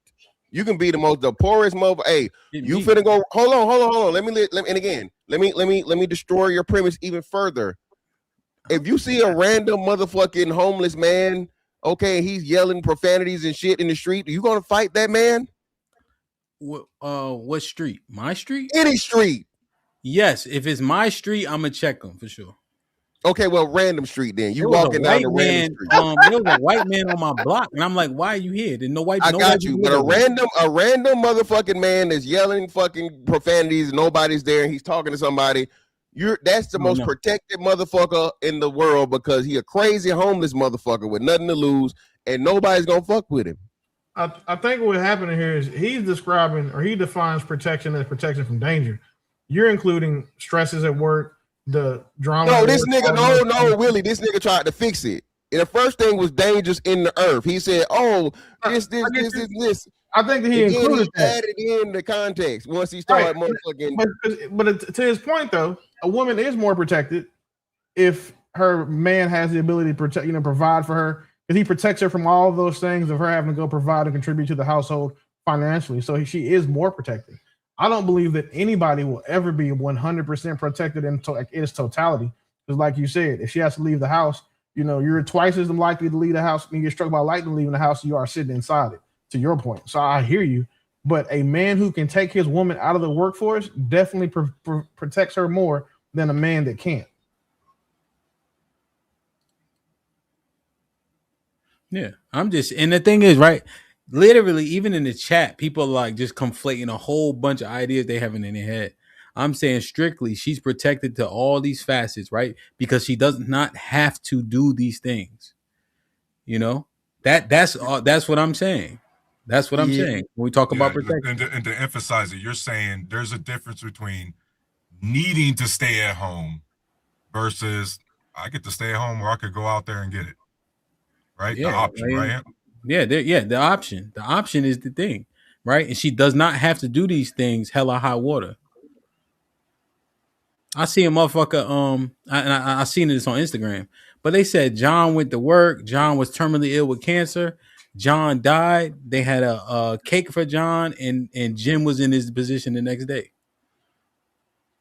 I don't give a fuck about you at work. I've had this almost exact conversation a time or two. Yeah, exactly. So so why the hell would I do that? Why would I? That's not the point, brother. It is the point because I think a part of a woman's protection is her devotion to her marriage. Don't you agree? Yes. All right then.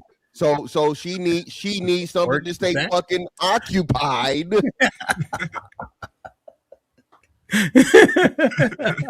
Something to stay occupied than all of this free time and leisure. You want to know why? Because she can get fucked on and you're gonna get a divorce.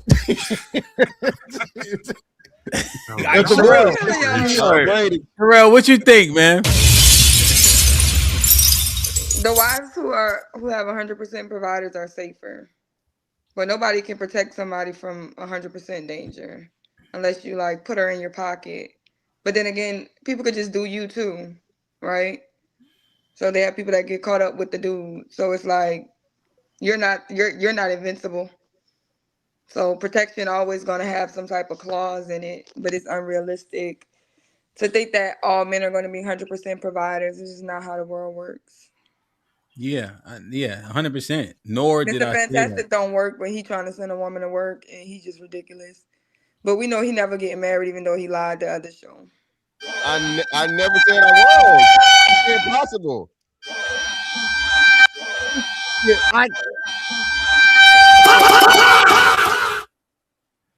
so you make him go to work even though you don't work no more? That was the ultimate What's the possibility of pigs flying? Work right here. I work. This your hobby. I'm working from home. It's work. Somebody care that you get paid for your hobby? I wouldn't call it that, but it's work. Wait, so it doesn't count all because taxes on that thing. It's work, man. It doesn't count because he enjoys doing it. Yeah, it's work. Make that wait a minute. Hold on. Wait. So what if a woman? I hate that argument. I'm digging yourselves in the grave. So if women do shit that they like, right? And they just make money from it. It's not work. Y'all wouldn't look at it like, oh, that's just a hobby. Sex work is work. Listen, they said sex workers is work. Sex work is work. OnlyFans models and all this trifling sex work is work. That's not a conversation. And y'all agree with that, right? Y'all feel wholeheartedly. Y'all support and agree. She get a 1099. She getting paid for it. It's work. So you agree with it? That's all I need to know, bet. I don't agree. I agree with it being work. I don't agree with the choice of work or the line of work, but I agree with that it's work. Oh yeah, do you look at plumbers, bros? Why? This is a job. Why? It's just a job. Well, a plumber, even though you might see a plumber's ass, that's unintentional. Wait, your that's ass not, on purpose. wait, hold on. It's a job. They making money for the economy. They paying tax. Why are you looking down on them? It's a job. Yeah, well, it's blue collar. If anything, it ain't white. Yeah, because it's you know what? New stance. Sex work is blue collar work. We don't do look down on them. We only do legality when We've been Fantastic saying is that on the sex work is panel. blue collar work.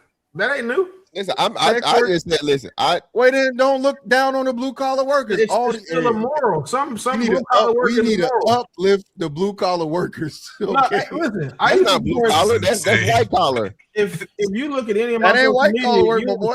I'm an avid supporter of single definitely white collar and probably white some other places. I know you seen plumbers. I know you seen pizza delivery.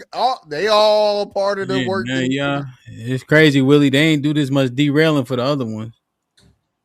Listen, maybe I should have replied slower. Maybe it's usually like the point that he's making. I'm not used to seeing a man make in these conversations, but I do appreciate that he can articulate it at least. But to say that sex work is even in this realm of what we're talking about, as if any of us would sex work.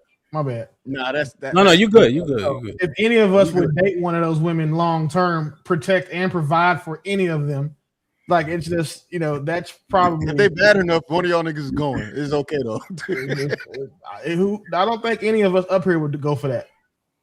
No, Willie, but when we put us men as a collective, somebody's doing it. Well, yeah, because the majority of men don't have access to bad women. Of course, yeah. That's what he's saying, but that's where he's right though, Willie. Niggas say they would never marry the girl in a strip club because you can't, nigga. If you could get her out of there and she would go home with you and whatever, niggas definitely would. The bad bitch in the motherfucker working hard. Move her out of that city to a whole nother city where nobody knows that she's popping that pussy on a pole and live happy, live after, brother. Until proven otherwise, I assume every man on this panel is like in the upper, percentage of men that also has the same type of access to women that women would have to men. So I would say that's why I say none of y'all would. But for an average nigga, 100% they go to a strip club. I'm not marrying nothing. No issue there. No arguing on that part, big dog. Okay, so we agree that men are not providers in the sense that Hamp was trying to, get us all. No, we don't agree. We agree that Hamp's premise is flawed, and no, you cannot sandwich together provision and protection into where even Sherelle, the one woman on the panel, said the shit don't work that way. It's unrealistic. So if your premise is unrealistic, she did say it. She did say women that are 100% provided for are safer. Yeah, she also said it's unrealistic because we know I never argued that. Realism has to be in the fucking argument. No, it doesn't. Yes, it does. Y'all start talking about single father-led homes have the same results as dual parent families, and it's 10 niggas out of 60 million. Come on, man. He ain't got a point. Unrealistic. Come on, man. What? Well, no, that's not unrealistic. They said, white men and black women have great marriages. Well, it's 6 of them motherfuckers. And that's no longer accurate. That's a false stat. But see what I mean? Come on. Either way, yeah, that's a false stat. He's such a hater. Oh my I'm not a hater. Hey, Sherelle, look. Willie worse than me. At least I do this. He did this to try to hide his laugh. nigga do this. Everything but hide his fucking mouth. At least Chicky don't even try. He be about to fall out of nigga. We see you laughing. He talking about some. My brother be like, "Hey, close your eyes during the sex scene." I'll be like, "Listen, man." When I was a kid, I respect you guys. I like all of y'all, man. So I'm just, I'm just saying, Willie. Next time, go here. Yeah, Willie. It don't work because I laugh with my face, like my whole face moves when I laugh. Like, and for me to be a poker player, I don't have a poker face. I have no poker face on these panels because whatever I'm thinking, you're gonna see it. So I got to put on like a whole fucking mask, or you can know I'm not laughing or cut my camera off, and that's weird. That's funny as hell, though. Funny. Yeah, Mr. Pat, I'm saying what I'm saying. Yeah, I'm just saying what the truth of the matter is. Now, if we talk about what's likely for people, I think if we talk about protection itself, how many men in our current circumstances are actually protecting that woman in all ways? But then again, now you destroy the ecosystem in society by taking all of the women out of the fucking workforce. I'm not trying to take. I'm saying you are. No, I'm if saying you don't remove that premise. I'm saying my premise is damn near airtight. I'm saying let's bring it back to reality. Definitely not. Well, let's bring it back to reality. In our current situations and circumstances, how many men, what percentage of men are protecting their women? I'll say 85%, right? Right? Because only like 15% of the men or a small percentage of the men are going to be to where you have a woman who's the breadwinner and just pussy, right? They're unable or they're not enough for threat. Wait a fucking minute. What? I know you did not just say breadwinner and then say I tried to package provision and protection together. I know you ain't start with that just now. Well, no. That was you did package it together. I know, and so did you just now. When I asked you about reality, you said most women are breadwinners. So no, and then you lowered. Hold on. Yeah. Most women aren't breadwinners, right? But you already started talking about money when you admonished me for. I have to talk about money because that's the argument. Your CTE kicking in right now. No, you making a. I'm saying I asked you where we are today. How many men protect their women? That's all I said. Yeah, but the part of the money is a part of the necessity of the women being in societies. When we bring it back to real life, who are the majority of the nurses, Hamp? You finna get out here and wipe some ass? You finna get out here and take some blood? No. All right. Who are the majority of daycare centers? Daycare is every woman. That the money does matter to protection. Yeah, but what I'm saying is that the money is not just an individualistic thing. It's a societal. So the women have been integrated into. Now, after you put the women in the system, you can't take them out. You can't reverse it. So you're judging men on a system that's been created that's now dependent upon the woman working. So now you're telling a man, oh, you can't take your woman out of the workforce. Well, nigga, we need them on the workforce. I'm not gonna go wipe no ass. Okay, beloved, this is what I'm saying. Just make your argument, right? I know that money matters when it comes to provision protection. You admonished me initially. You now have to include money because that's the ecosystem. Okay. So now, what percentage of men are actual protectors of their women in all ways? 85%. 85%. Yes. 85%.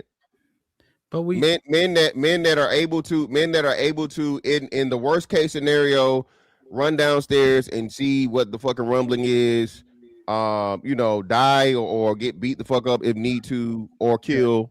So yeah, I say 85%. Okay. What y'all think? How many men protect women? Yeah, how many men are protectors of their women in all ways? In all ways? I would say 40%. It's less than fucking 40. If we're gonna say all ways, that could fight, shoot, fish, hunt, all of that. No, she ain't got it realistic now. That's crazy. Care. Now a nigga gotta be Paul Bunyan. No, she made him Paul Bunyan. I'm saying, yeah, he talking about all ways. We gonna say we gonna see a nigga that's Tim the Cool Man, John Wick, and fucking one of these chef cooking niggas too. Like that's just not real. In the deer and everything, huh, Sherelle? Like what are we talking about? If we're gonna say always, I don't know. Like people be fishing it. What are you gonna do if you need to actually go you get from your the own country food? and don't churn no butter, ain't milk no cows, we're saying not making no dough from scratch. But you from the country, but you expect a man to have those same or I know how to do equal all things. of that. But the point is, you ain't churning no damn butter. Stop praying. Hold on. We ain't gonna let you do that. You ain't churning no butter a day in your life. Stop. This is what you do. I'm not doing that over here. Mississippi still have a well out of it. We still drink come water out the on. well.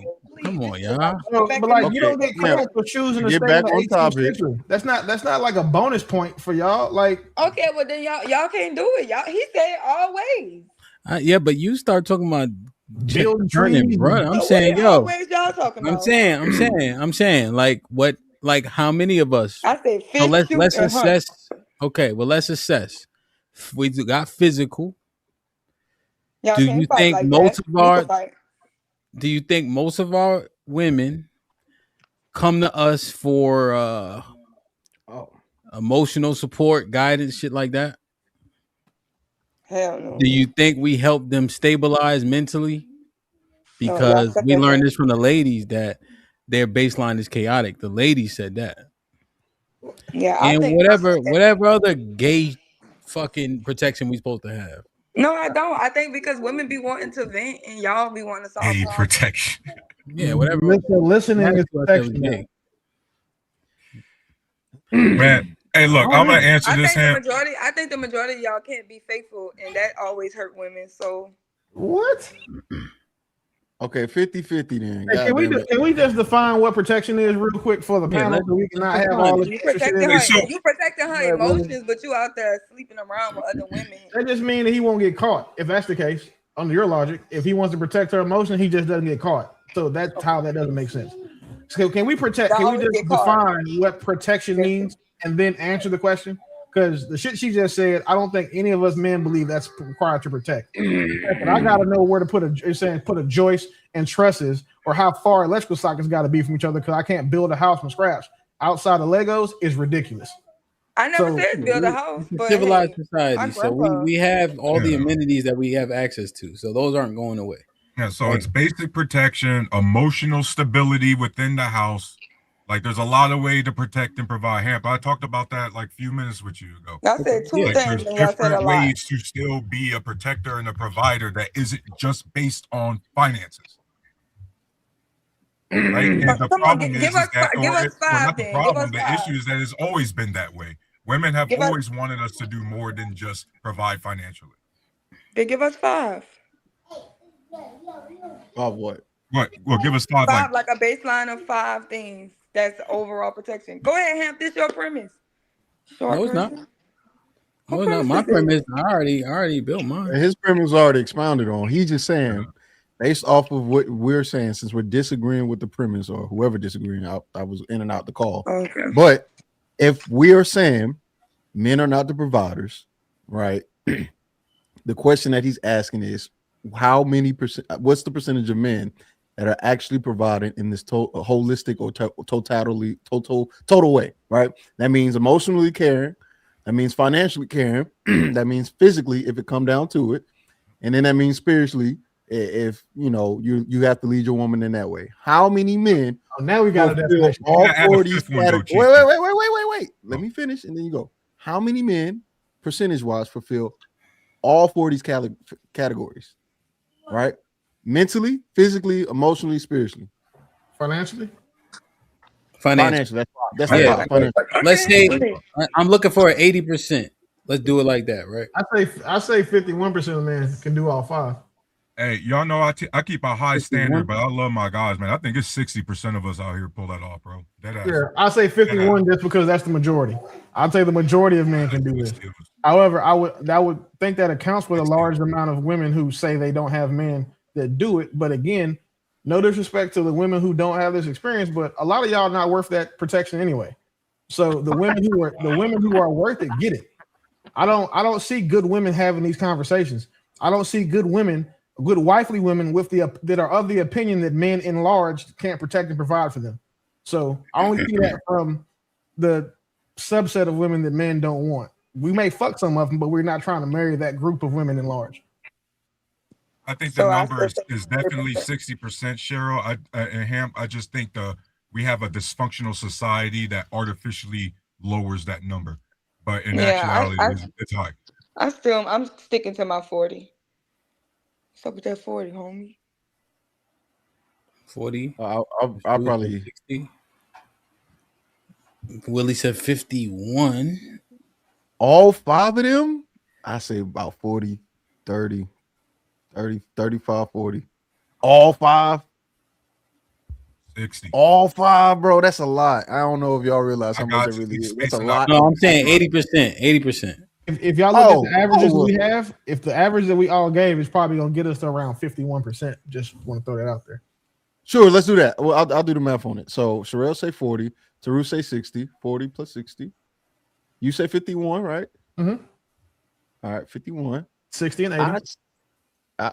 60 and 80? Yeah, for Hamp and Toros. Oh, no, I already got 60. Okay. Hamp, you said 80? You think 80% men can do all 5?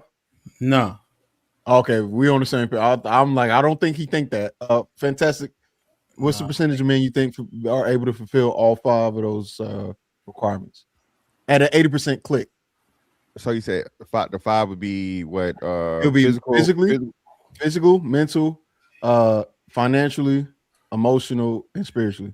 Well, nah, bro. Come on now. If you're doing that, that's a minority. If it's everything, a nigga got to be super nigga. 80%. 80%. At 80%, not all, not 100. So that means you get 3 out of the. Even still, 83. Those are big. Those are all huge things. But so I'll drop it down to you win on that one. If the man has those critical things that an individual has to be capable of managing a crazy bitch mind. Hold on, Fantastic. Don't go all deep. Just what you think. Nah, if you three of the major ones, it'll be right at probably 50. I'll be like 51%, like Willie. It'll decrease greatly if you're saying one of those major things.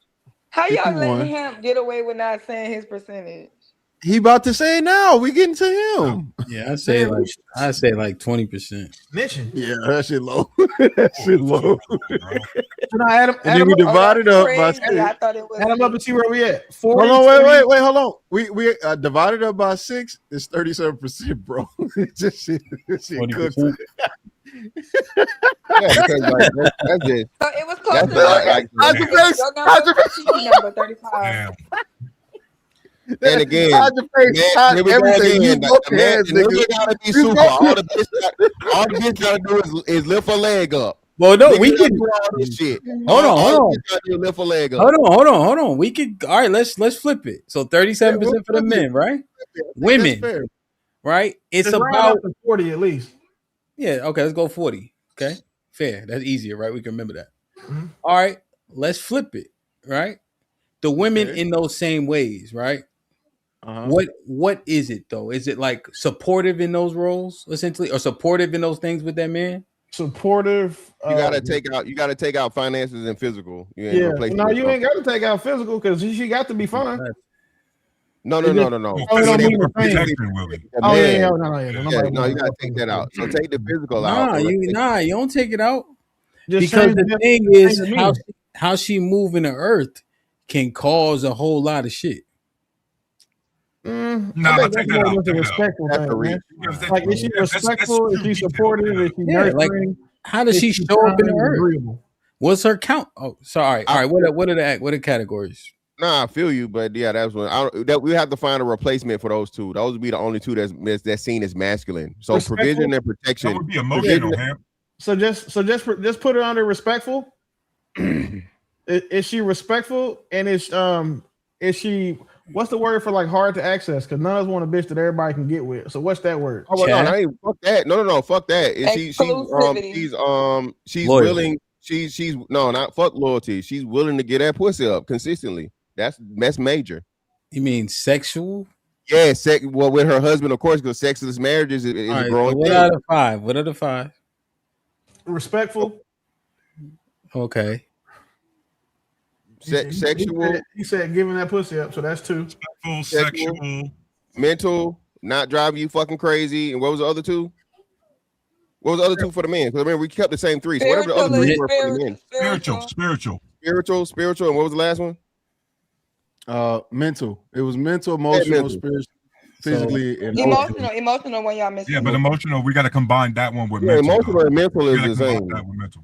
Emotional. We gave 5. We gave 5. We're doing 5 again. And let's just say, nurturing. Willie said it. Nurturing or homemaker, right? Home wifely duties. We'll say wifely duties, like home, maintaining the home. That's fair, right? Maintaining the home. That's fair. Yes. Nurturing. Fantastic. I think nurturing hits better. That's what I'm saying, but either or. So you can combine the two. That's nurturing or home. So that's still 5. That's the 5. How is her physical not in there though? What you mean her physical? Because she's not protecting shit. She's not protecting shit. She don't got to protect you. She's looking at physical like she'll beat somebody up for you. Yeah, that's I'm saying like How does she? Okay, so is that in the sexual aspect? Like her aesthetic?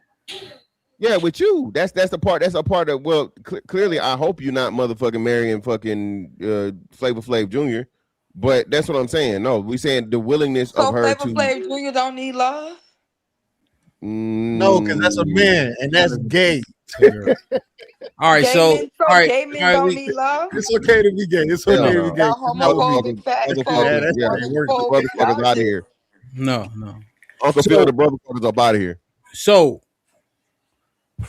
what percentage of women at an 80% click in terms of meeting all the categories fall into this? 10%. I say 65. We're keeping it at 3 out of 5, right, guys? 3 out of 5. Is that 80%? 10%. 65? Wait, we got to do. What's 65. The categories again? What the fuck the categories? Yeah. Bro, you know hers is gonna be high. See, listen, you know hers is gonna be high because she's not gonna have it be low like it was. Man, I need to hear one more time to make sure I heard it clear. You're talking at the same time. You're talking at the same time. Hold on. Yeah, so we said emotional, mental. That's 1, right? Nurturing, homemaker. That's 2. What was the other one? Sex, and respectful. What was the 5th one? That's fine. We forgot it. That's 4. What was the 5th one? Because remember, we took out provision and protection for the man, and we replaced those 2. I know we replaced it with sex and respectful. That's the 2 we replaced. What was the original premise? But we had to switch one around. Emotionally and spiritual. Spiritual, yeah, spiritual. Yeah. So no. The spiritual one is God. Oh fuck. So first of all, more women are spiritual than men. More women are in church than men. What are y'all talking about? Yeah, the more women out here. Women. Wait. Y'all don't want to go because if y'all wanted to go women, okay, wait a minute. The reason why there are more women in church is because y'all wait until y'all lives turn to shit. It's like then you want to give the rest to Jesus. Women be in church all their lives. Yeah, no, the women become churches is like one of the forms of saying turn in for not being a hoe. They either go to church, they become a realtor, or they start. You know what I'm saying? They want to go get married. Those are the 3 things y'all pick. That's not what the stats say. So y'all not in church because y'all are spiritual. Y'all in church. None of that matter. Just give your percentage. If we got at an 80% click, right? Because that's what HAMP gave us. That means they can be lacking one of these things. Most women, you just can get 4 out of the 5. It ain't fucking 60, whatever. Mine's 65, and I'm keeping mine. Right, we're gonna do the math on that one. All right, you're 65. That shit. Oh, they gotta hit 4 out of 5, not 3 out of 5. They gotta hit 4 out of 5. Oh man, because we had to hit 4 out of 5. That's like 55%. Y'all had to hit 3 out of 5. HAMP said 80%. That means 4 because if you divide it by 20, 40, 60, 80, 100, right? You went to school in Mississippi? Right, so if you take away 1, that means you only got to hit 4, not 3. Yeah, you got to hit 4. I would say, shit, man, probably about the same, man. I would say 20% just to be consistent. I think so too, dog. All right, 65 plus 20 plus 40. 55. What'd you say, Tarus? 55. 55. Willie, what you got? We said that black women get married at 28%, so I'm gonna go 30. 30. This nigga, you red pill for sure.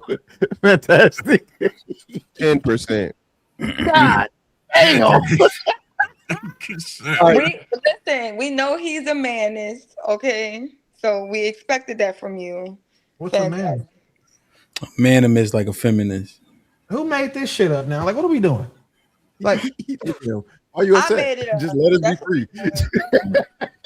We make shit up all the time over here. We just that's fair. All right, that's fair. All right, that's fair. Jesus Christ. Cover your face. Fantastic is the manist of the year. He's the manimist of the year. It's too hard. It's those metrics are. But you know, we're gonna honor him. Right. So the new average is 36 in comparison to the 30. What it was? It's practically the same. 30, it's 40. Right. And when you round it up, it's 40. Yo, it's hard, man. I think the spiritual thing is what's going to smoke most people. In my opinion, that's going to hurt. I think most people, it's because the liquidity in that, the fluidity and the spirituality is really doing people a disservice. So I think that's probably the biggest one. That's probably me though, mostly projecting. It's plenty daughters in Sarah, just to let y'all know. Okay, plenty daughters in Sarah. Okay, y'all don't be over there looking for them. Just saying. I think the most difficult one, the physical one, bro. For us, I'm not that high on. It's not as high as people make it seem. Yeah, they said men overrate their fighting prowess by 400%. Yeah, no, right. I would agree. We wouldn't be that high on either, because in most cases, shit really just don't be happening. Most people is not looking for issues, just generally speaking. Well, most people aren't. No. That's not. Most people aren't physical. Yeah, but that would also. Most black people don't own guns. Yeah, but Ham, we're agreeing with you, right? So what we're saying is, that's crazy. What we're saying is though, right? Since can't none of the niggas fight, not being able to fight is not that big of a deal. Is what we're saying. So since nobody can fight, most people aren't looking for what's the name? It's a rare occasion to where a nigga go walk up to a nigga and slap his old lady on the ass while he with her. You feel what I'm saying? That's what we saying. Did y'all just see the video where the man put out a knife on the man's wife and the man was watching his wife get attacked? A white man, bro. Huh? Yeah, it's a white dude. I played a video. Y'all didn't see that one? No, I didn't see it. I'll show it to you. But no, what I'm saying is just the preparedness is underwhelming, right? Even but again, if it's across the board though, Hemp, is it that's what I'm saying. So yeah, if it's across the board, if you have to protect, that nigga was on that type of time, you ain't. You see, so there's a difference with somebody coming to you with that energy, and you got to adjust in real time. Yeah, that's I got a different ball game. I got you. That's like 1% of the what you call it? The interactions in humans though. That's very, very rare. Now I'm with you. You should be capable. You should be capable. But then too, you got, I think it's way more people that own guns that can fight by far. So even though you're saying, I don't know what the percentage of black people that own guns, there's a whole you know what I'm saying, larger percentage of dudes out here with guns that can't fight than dudes that can fight and own guns too. So I'm just saying, it's like I got you. I mean, shooting people ain't easy. You know, I'm just thinking about people mindset. You know, where do we stand with the physical prowess and protection? You know, if you look at what it takes to defend yourself, like I think all of us have been in a fight or two in our life. The thing that it takes for someone to fight, all of those things, you know, the cardio, the mindset, the like internal aggression, saying then just, you know, even some training. It's just, you know, 40% of men in America are clinically obese. And if you add the rest of it, you know, 73% of them would be, you know, obese per metrics. You know, there's always variation. I would say that it's probably somewhere it's got to be less than 27% of men. Because again, a lot of men, if you punch them in the face, their first instinct isn't to fight back. It's to try to remove themselves from the fight. It's not to eliminate the threat. So I wouldn't think that the majority of men are capable of defending themselves physically. And I also know that the majority of times when someone, like the 80% of people who try to, you know, pull a gun, if you try to pull a gun out in the defense of others, that person tends to be shot and not shoot somebody 80% of the time. So to that point, you know, that's a percentage of a percentage. So I would say probably around 10-15%. So Willie, the reason why I would push it higher based on your premise is because you accurately described like the 40% of the obese men, right? So in this scenario, though, that also means it's highly likely you're going to fight another obese man. So now, right, the environment then equal out, and you know, men historically, right, they'll size dudes up whether or not they'll even like want that smoke or not. Right? So, maybe a guy who's not who's obese, maybe he don't want to smoke with that skinny guy because he knows he's obese. But hey, that other dude who's taller, more lanky, Muslo, right? It's all about opportunity. But wouldn't since that kind of your own logic would defeat that, because an obese person is less likely to go be violent because it takes physical activity to do so. Right, but I'm saying but you're also likely to go against another obese person. No, you know what I mean? No, I think those two things count each other out. The fact is that, again, the majority, a fat person, an obese person, is less likely to want to fight somebody, period, because they're obese. Oh, you think anybody, period? Yeah, I'm saying anybody. Okay. Yeah. Yeah. Okay, I wasn't putting like aggression level with that. My bad. So it's so in the military, I've seen it, and what's weird to me is that it's some of the biggest, most like aggressive talking guys. When it comes time to like even just training, when they know like you can't be hurt, they are not the fighters. They are not the aggressive people like that they seem to be outside of putting the gloves on. They turn into, they got haymakers for a couple times, but as soon as you hit one of them, it's a defensive fight now. Now they want to try to practice the Philly shell out of nowhere. And like this, the inherent instinct for people, it's going to be one of two things. You can tell a lot about somebody immediately. It's just when you punch them for the first time, how they respond. Like, and if you punch the majority of people, the way they respond is not going to be to try to fight you back. It's going to try to be to like disengage and to get away from it. Like the majority of humans' response to fight or flight is flight. So you have to find people who's like, until the majority is to fight, we're never going to be able to say that the majority of men can defend themselves, because the majority of men don't even want to fight. 100%. And I accept you guys' response of he gonna fight another person who don't want to fight. Essentially, I know that the 1% of the people out here doing harm, trying to do harm intentionally, you know what I mean, like unprovoked almost, right? I just think that most niggas is gonna get tied up next to their kid, wife, and kids. That's crazy. 100%. On some home invasion shit, I think, and weapons involved. Yeah, I'm with you there. But because his mindset, Mr. Fantastic. Yeah. There's in my humble opinion, there's no way you get tied up. Yeah, I got you. No, I agree with that point. You should be fighting to the death for your family, but then at the same time. So, but the mindset after you're dead, then what? The mindset is going to be what determines his first action as soon as he's aware of the threat. That's what'll get him killed. If his first reaction isn't to put his wife somewhere, his kids somewhere safe, to go grab a firearm, like his initial, like when you hear gunshots, if your initial thought isn't to move towards the gunfire, you're not a hero. You're not going to be that guy. So this guy, if his first thought isn't to automatically try to put his people up and then move to address the threat, that's not his first instinct. That's why he ends up tied up. Yeah. That's Willie. That's a good articulation for sure, right? And I'm not even saying be stupid, right? Like for instance, all my bedrooms are upstairs, and so I'm gonna take the shotgun that I have upstairs and I'm gonna yell down the stairs, right? There's no real need for me to give up the high ground. Like it don't make a lot of sense, I got a few other guns, but just it makes sense, right? But I make sure everybody's secure as long as I maintain my frame between the threat and then let the dog out. Right.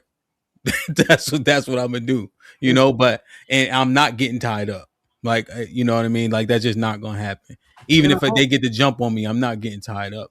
Somebody in a home invasion scenario, if somebody can come into your house that you live in and you know better than they do and somehow get the advantage on you, that tells you a lot about your mindset and just who you are as a man to me. And that's what I'm saying. I think most of us, unfortunately, and I think that we talk about the protection thing. I know that most women in that situation are going to run, are going to save themselves. I expect that. Listen, man. No, they'll say the kids too. No, they won't. Kids? Oh, I forgot. I wasn't even thinking about the kids. A mom gonna save her kids. A mom gonna save the kids, bro. I seen it yesterday, bro. Sound good. The girl set the dude up, right? And he found out that she set him up. Just take your screen red. You know that, right? Yeah, you know that. Like I said, you should be prepared at all times. Oh, shit. This nigga got a laser pointer. Cool. Yeah, laser pointer. You right. Cats at home, fantastic. Not playing. Teach you the lesson. The boom, boom, boom, boom, boom. Hey, boom, play me some. boom, I'm gonna send you that by itself, specifically for Fantastic Only, where you can just play it when. Yeah, I'm need gonna that send one it for now. sure. That's the best one. Second best one. So, and what was I saying? Fuck was I saying? Lady, girl setting up her nigga. Oh, find out. so I saw it. I ain't saved the video, but I so anyway, he found out that she was trying to set him up, right? I have it if you want it. Okay, well, we about to get out of here, but I guess I can play it. And so essentially, she finds out, and so now he walking out of the house with his phone and the gun, essentially.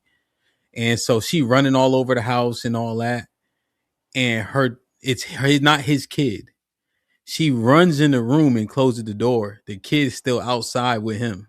I just saw that. I just saw that this morning. Yeah. And he like, you better open the door before I kill your kid. She opened the door, and then he gun butted her a few times. But she left the baby outside the door. There's another video I saw. It was a dude, a woman, and a baby. They start shooting in some type of mall. Look like they in an Apple store. He run. The lady dragging the stroller because it fell over. You know what I mean? But she just dragging it now. But he ran. You want the bigger example too, Hamp? All them cops in Texas and Uvalde, and that woman ran into there with that mass shooting to go protect her kid. And all them dudes armed, standing outside, refusing to run in. So there's some nuance that should be given to that specific example. Damn. But in the fact that the police officers didn't go in because they were restrained and untrained, that's a whole separate conversation. However, in the firearm community, as a firearms instructor, we show our students a lot of these gun suits, like mass shooting scenarios. Women are not heroes. Women are not the ones that are protecting their kids. The majority of the time, the one woman that you talked about, she tried to go in and save her kid. That's awesome. It's great. And, don't you think those men that were armed, stacked on the wall, should have? No, I explained. That's a separate conversation because they couldn't. They were unable to move by policy and weren't trained to move. So that's a separate issue. But now that also doesn't happen in the majority of police force. So that's an outlier. But what I'm saying is that the majority of mass shootings, women are not doing any saving of anybody other than themselves. If you look at the mass shooting in that church where the guy walked in and shot everybody, women's bodies were not found with their kids. Or if you look at the guy, the lady who ran over those people, the same thing. Women's bodies are not being found by their children. And what that has shown people is that when you have these situations, someone who's protecting someone that's with them is going to be with that person. The same way, like if I was trying to protect Sherelle and we were in a mass shooting, she would be somewhere near me. If we get killed, we get killed. But she would be with me. These people, too oftentimes, women are separated from their children in these scenarios, which shows that the parents are not necessarily protecting that child. It's not a matter of it's because it's their mom. It's the simple fact is like that maternal instinct it rarely supersedes the life or death instinct for fight or flight. So everybody will say, well, I'll protect my baby. That sounds good. That's what you're supposed to say on the internet. But in real life, when it happens, it's not what happens. Oh, Dad, I'm trying to send me over channel 4 blood. Hey, this whole dead on my money. Hey, this whole blood. Hey, this whole dead. On music, this whole trying to send me over channel 4, bitch, on blood. Hey, little Bubba, you want to drive out this hoe? Hey, and this dumb ass whole baby right here. Bitch trying to send me over channel 4, bitch, on God, bitch, I ain't going on God. On music, grade. Bitch, you finna die in this hoe. Hit this door before I kill your baby on God. Hit the door before I kill your baby. Bitch, you trying to send me over channel 4? Bitch, you trying to send me over channel 4? Bitch, you trying to send me over channel 4? Bitch, you trying to send me over channel 4? No, look at the tablet. Bitch, you trying to send me over channel 4? Bitch, you trying to send me over channel 4? Bitch, you trying to send me over channel 4? You do a trailer jump out, bitch? Daddy, come in. Say on the third. Bitch, say on the third. Say on the third. Trying to send me over channel 4. This is chaotic as fuck. What does the channel 4 reference mean? I don't know. What does channel 4 mean? He going to jail regardless. He might as well shot her at.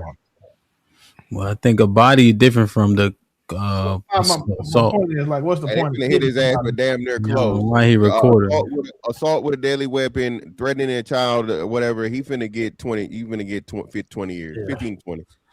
Ain't nobody call the cops. Ain't nobody call no cops. Why do we think? Cheeky, what you think? Hold on, Cheeky. You don't know how the cops work? The cop, he got a warrant out for him, bro. As soon as the DA see this, that went viral, Cheeky. Oh, that went viral? I thought y'all just found some shit. Oh yeah, it's picking this case up. It's easy work. Hold on, wait. Even on small levels, I didn't see. Never mind, bro. Do you know how Buddy in the we've been viral? That makes sense, but I know there's some small time shit going on. And if you found the right Instagram, that nigga never getting caught. He ain't no proof. Hey, you know how Buddy with the knife? You can make online threats, but if they can't find some shit, bro, online threats is different than what you say, Willie? They ain't talking about nothing. I said, you know how the dude with the knife? How he didn't get popped? I think he did. Who? Which one? I mean, like, didn't nobody shoot? Didn't nobody? You know what I'm saying? Nah, they was whooping his ass. But they that was in a foreign country, bro. That was tourist. Yeah, that wasn't in America at all. Oh, okay. Yeah, right. Tourist in a foreign country. Man, I like that shit, folks. Like, share, subscribe, tell a friend, tell a friend. Hit that like button right now if you can. That helps the channel the most. Black Dawn with the $5 says, Sherelle, I churn my own butter! Exclamation point. Pretty sure we saw you at Walmart once upon a time. I said I know how to do it. LOL. Hey, Black Dawn. I miss Black Dawn. What's in with the $5 says, if today's women don't mind sharing one car, living in a 1,200 square foot, 3-bedroom ranch, 1 or 2 vacations, USA only a year, like my grandparents, then yeah. Marcus with the $5 says, what's up, brother Hamp, Willie, Fantastic and Cheeky? Please be good. Salute. Black Dawn with the $10 says, Mr. Fantastic, someone else gonna be taking care of your wife, not you personally. Why not him personally? Why Red Pill talking points being true with people you like? Why would I wish that on my brother, you asshole? Again, and I want to be clear. I want to be disrespectful to somebody that I know. Why would I be saying some wild shit like that? That's why. You're getting divorced. Hey, don't worry, Mr. I work from home, so I'm good. West End with the $5 says, hey, for what you saying, 2K was right according to you. Why would you need a PhD if she's staying at home? Why go to college to be a wife? What was 2K saying? I don't understand. I don't know. I can't remember. I'm not saying you're wrong. I don't know. Our degrees don't matter. Oh, it's not according to me. That wasn't my premise though. He's saying you. Oh no, I guess he's saying you were saying y'all not providers if y'all wives in the workplace. Yeah, but he's saying so it kind of refutes. It kind of counters your other argument. If you're saying okay, to get a degree is a higher chance of staying married, but if she's gonna get the degree and not use it, what's the purpose of getting the degree in the first place? Because now she's just gonna sit at home and never use the degree because she's not working for nobody and not creating no income. So that's what it is. Oh, I see. The ability to do so. Okay. Yeah, I was just looking at the protection aspect, but I guess we could putting everything together. Okay, I understand this point. Free zone with the $5 HAMP definition of protection. Woman, I'm locked up, won't let me out. Oh, man, I don't even listen to Akon, man. No, man. Hey, let me just tell y'all minds is fucked up. It is. I didn't say any of this stuff whatsoever, but y'all put her in a level 5 prison where nobody said that. It's y'all. It wasn't me. Max security, nigga. Max security. Lockdown. Shoe program, nigga. Aaron with the $2 says, Hamp, are you saying women don't want protection? I think that the civilized society gives us all of us a whole lot more grace and maybe a bit of delusion and illusion about how well we protect it, you know? I think we all kind of take that shit for granted, for sure, man. Like we just literally talk through the men being capable or not, right? O'Shea with the $2 says, educated wives cannot afford to leave educated husbands. And I read this one. Matron with the $10 says, education stay married longer because they calculate the benefits. Okay, I read this one. Damn, man. Interesting. I like that shit, Salute, man. Tarus, I got to get out of here, man. I got an appointment. I got to drive like 45 minutes. Any final thoughts, good brother? Yeah, man. Yo, great chopping it up with all you guys, man. Willie, I think this is my first time chopping up with you. Good talk, man. Yeah, guys, just remember, I know a lot of people might have, certain bad experience and stuff like that, but overall, guys, when you're talking to your old lady or you're a woman talking to your man, right? You're talking to somebody with their own idea of who they want to be, right? They own like vision of them being an adult. And when you're trying to be in a relationship and you're trying to be married, first and foremost, please marry somebody you actually like and you want to be around, right? And then you got to make sure that your goals are oriented. Like, yeah, your career path, what you guys want to be in the future, you have to talk about that before you're married. That way, if your ideas of one another can be parallel or they conflict too much. Some of y'all are knowingly getting into conflicting relationships and marriages, just hoping it's going to work itself out when you was already screwed from the jump. You know what I mean? So I need my guys to understand, my men, I believe in y'all, right? I need you guys to think about yourselves better than just a wallet. Those are my final thoughts. Indeed. Willie, what up, though? Hey, great show. Good points. I enjoy building everybody. See, Banter, I've seen you around a lot, man. So, definitely a supporter of saying everything you got going on, Mr. Fantastic. You made it to my top 10 niggas on internet right now. Tarus, it's nice to meet you. Sherelle, we're gonna get you together.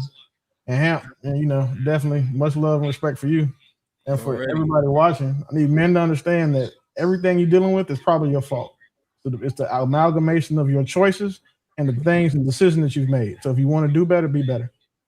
Shit like that. Perfect. Mr. Fantastic. Brother. Hey, man, definitely, bro. Get and stay dangerous, bro. All right, get and stay dangerous. As a man, you need to have a level of deterrence, okay? If motherfuckers pick somebody out of the crowd to slap, it shouldn't be you, all right? And if you can't, you know what I'm saying? If your physical prowess isn't enough, brother, you know what I'm saying? You know what I mean? You definitely need to get up on your firearms training, all right? That's another thing too, man. If you can and it's legal, purchase a gun, train with that gun, and be prepared to use it and learn how to use it, bro. Shit is getting crazy. Oh, and most importantly, stay your ass up out of Mexico. Pedro them ain't playing. That's all I got.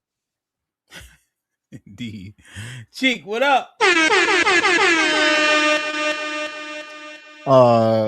We just got to we need to take a more fact-based or stat-based look at things. We can't just accept things from what people say, if we like them or if we don't. If you don't like them, that don't mean you're wrong. If you do like them, don't mean you're right. Go look it up and see if your mentality or your thought process is aligning with studies or things that could be used as evidence, right? Let's not be ignorant. All right. That's the best way to go. Also, Hemp sent you that clip at the for you know what I'm saying. I see. I got you. For sure, man. Appreciate you. Rel, what you think, man?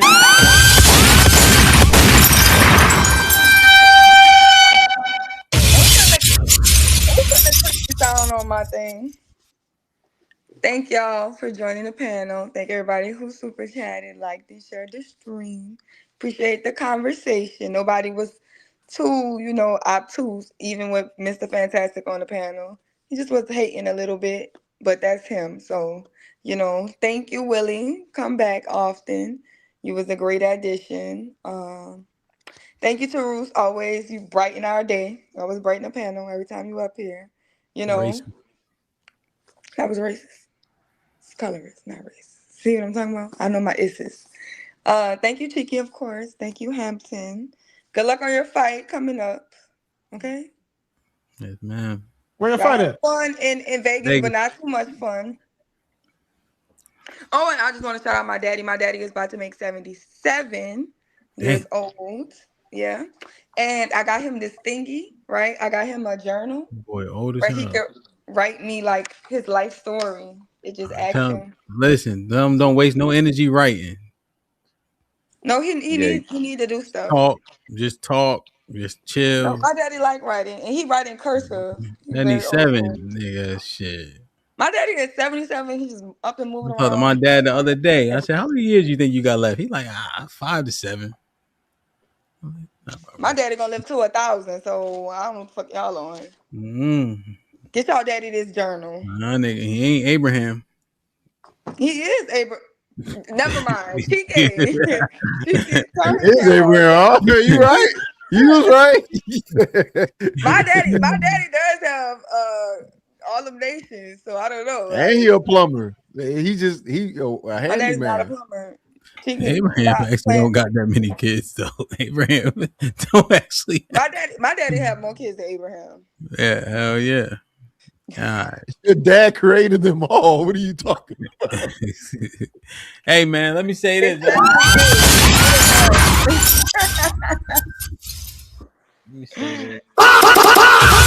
Great combo. We got to finish the roulette wheel for sure.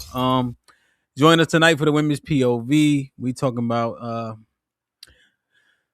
the negative disposition, man. We're gonna try to mine out the different qualities of what aspects make that up, and how we can maybe change the is it propaganda, sentiment, stereotype, whatever it is, right? We got to first find out what's the root of it and what people deem negative in terms of how our women show up in the earth. So it should be an interesting conversation, man.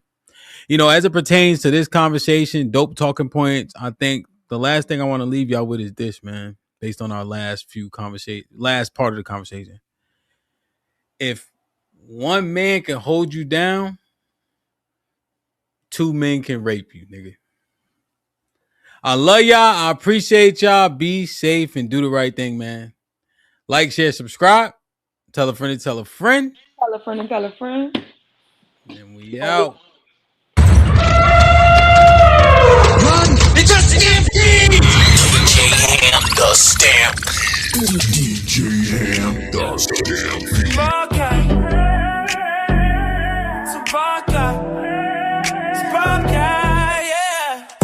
Like, share, subscribe, tell a friend, tell a friend. DJ Ham about to go live again. So hit the likes, my friend, on your way in. First off, salute the chat. And to all new cousins, welcome back. Heard you searching for the real, well, this is where it's at. The latest topics and panels, and brother, don't get sent to the bathroom. We got all the stats, too, back to facts in the morning or the afternoon. Tuesday, women's POV, 2 Fridays, there's a jamming tune. It's a community of real, and we better than the world news. This might be risky, I hope you know. This might be risky. Let's go, let's go.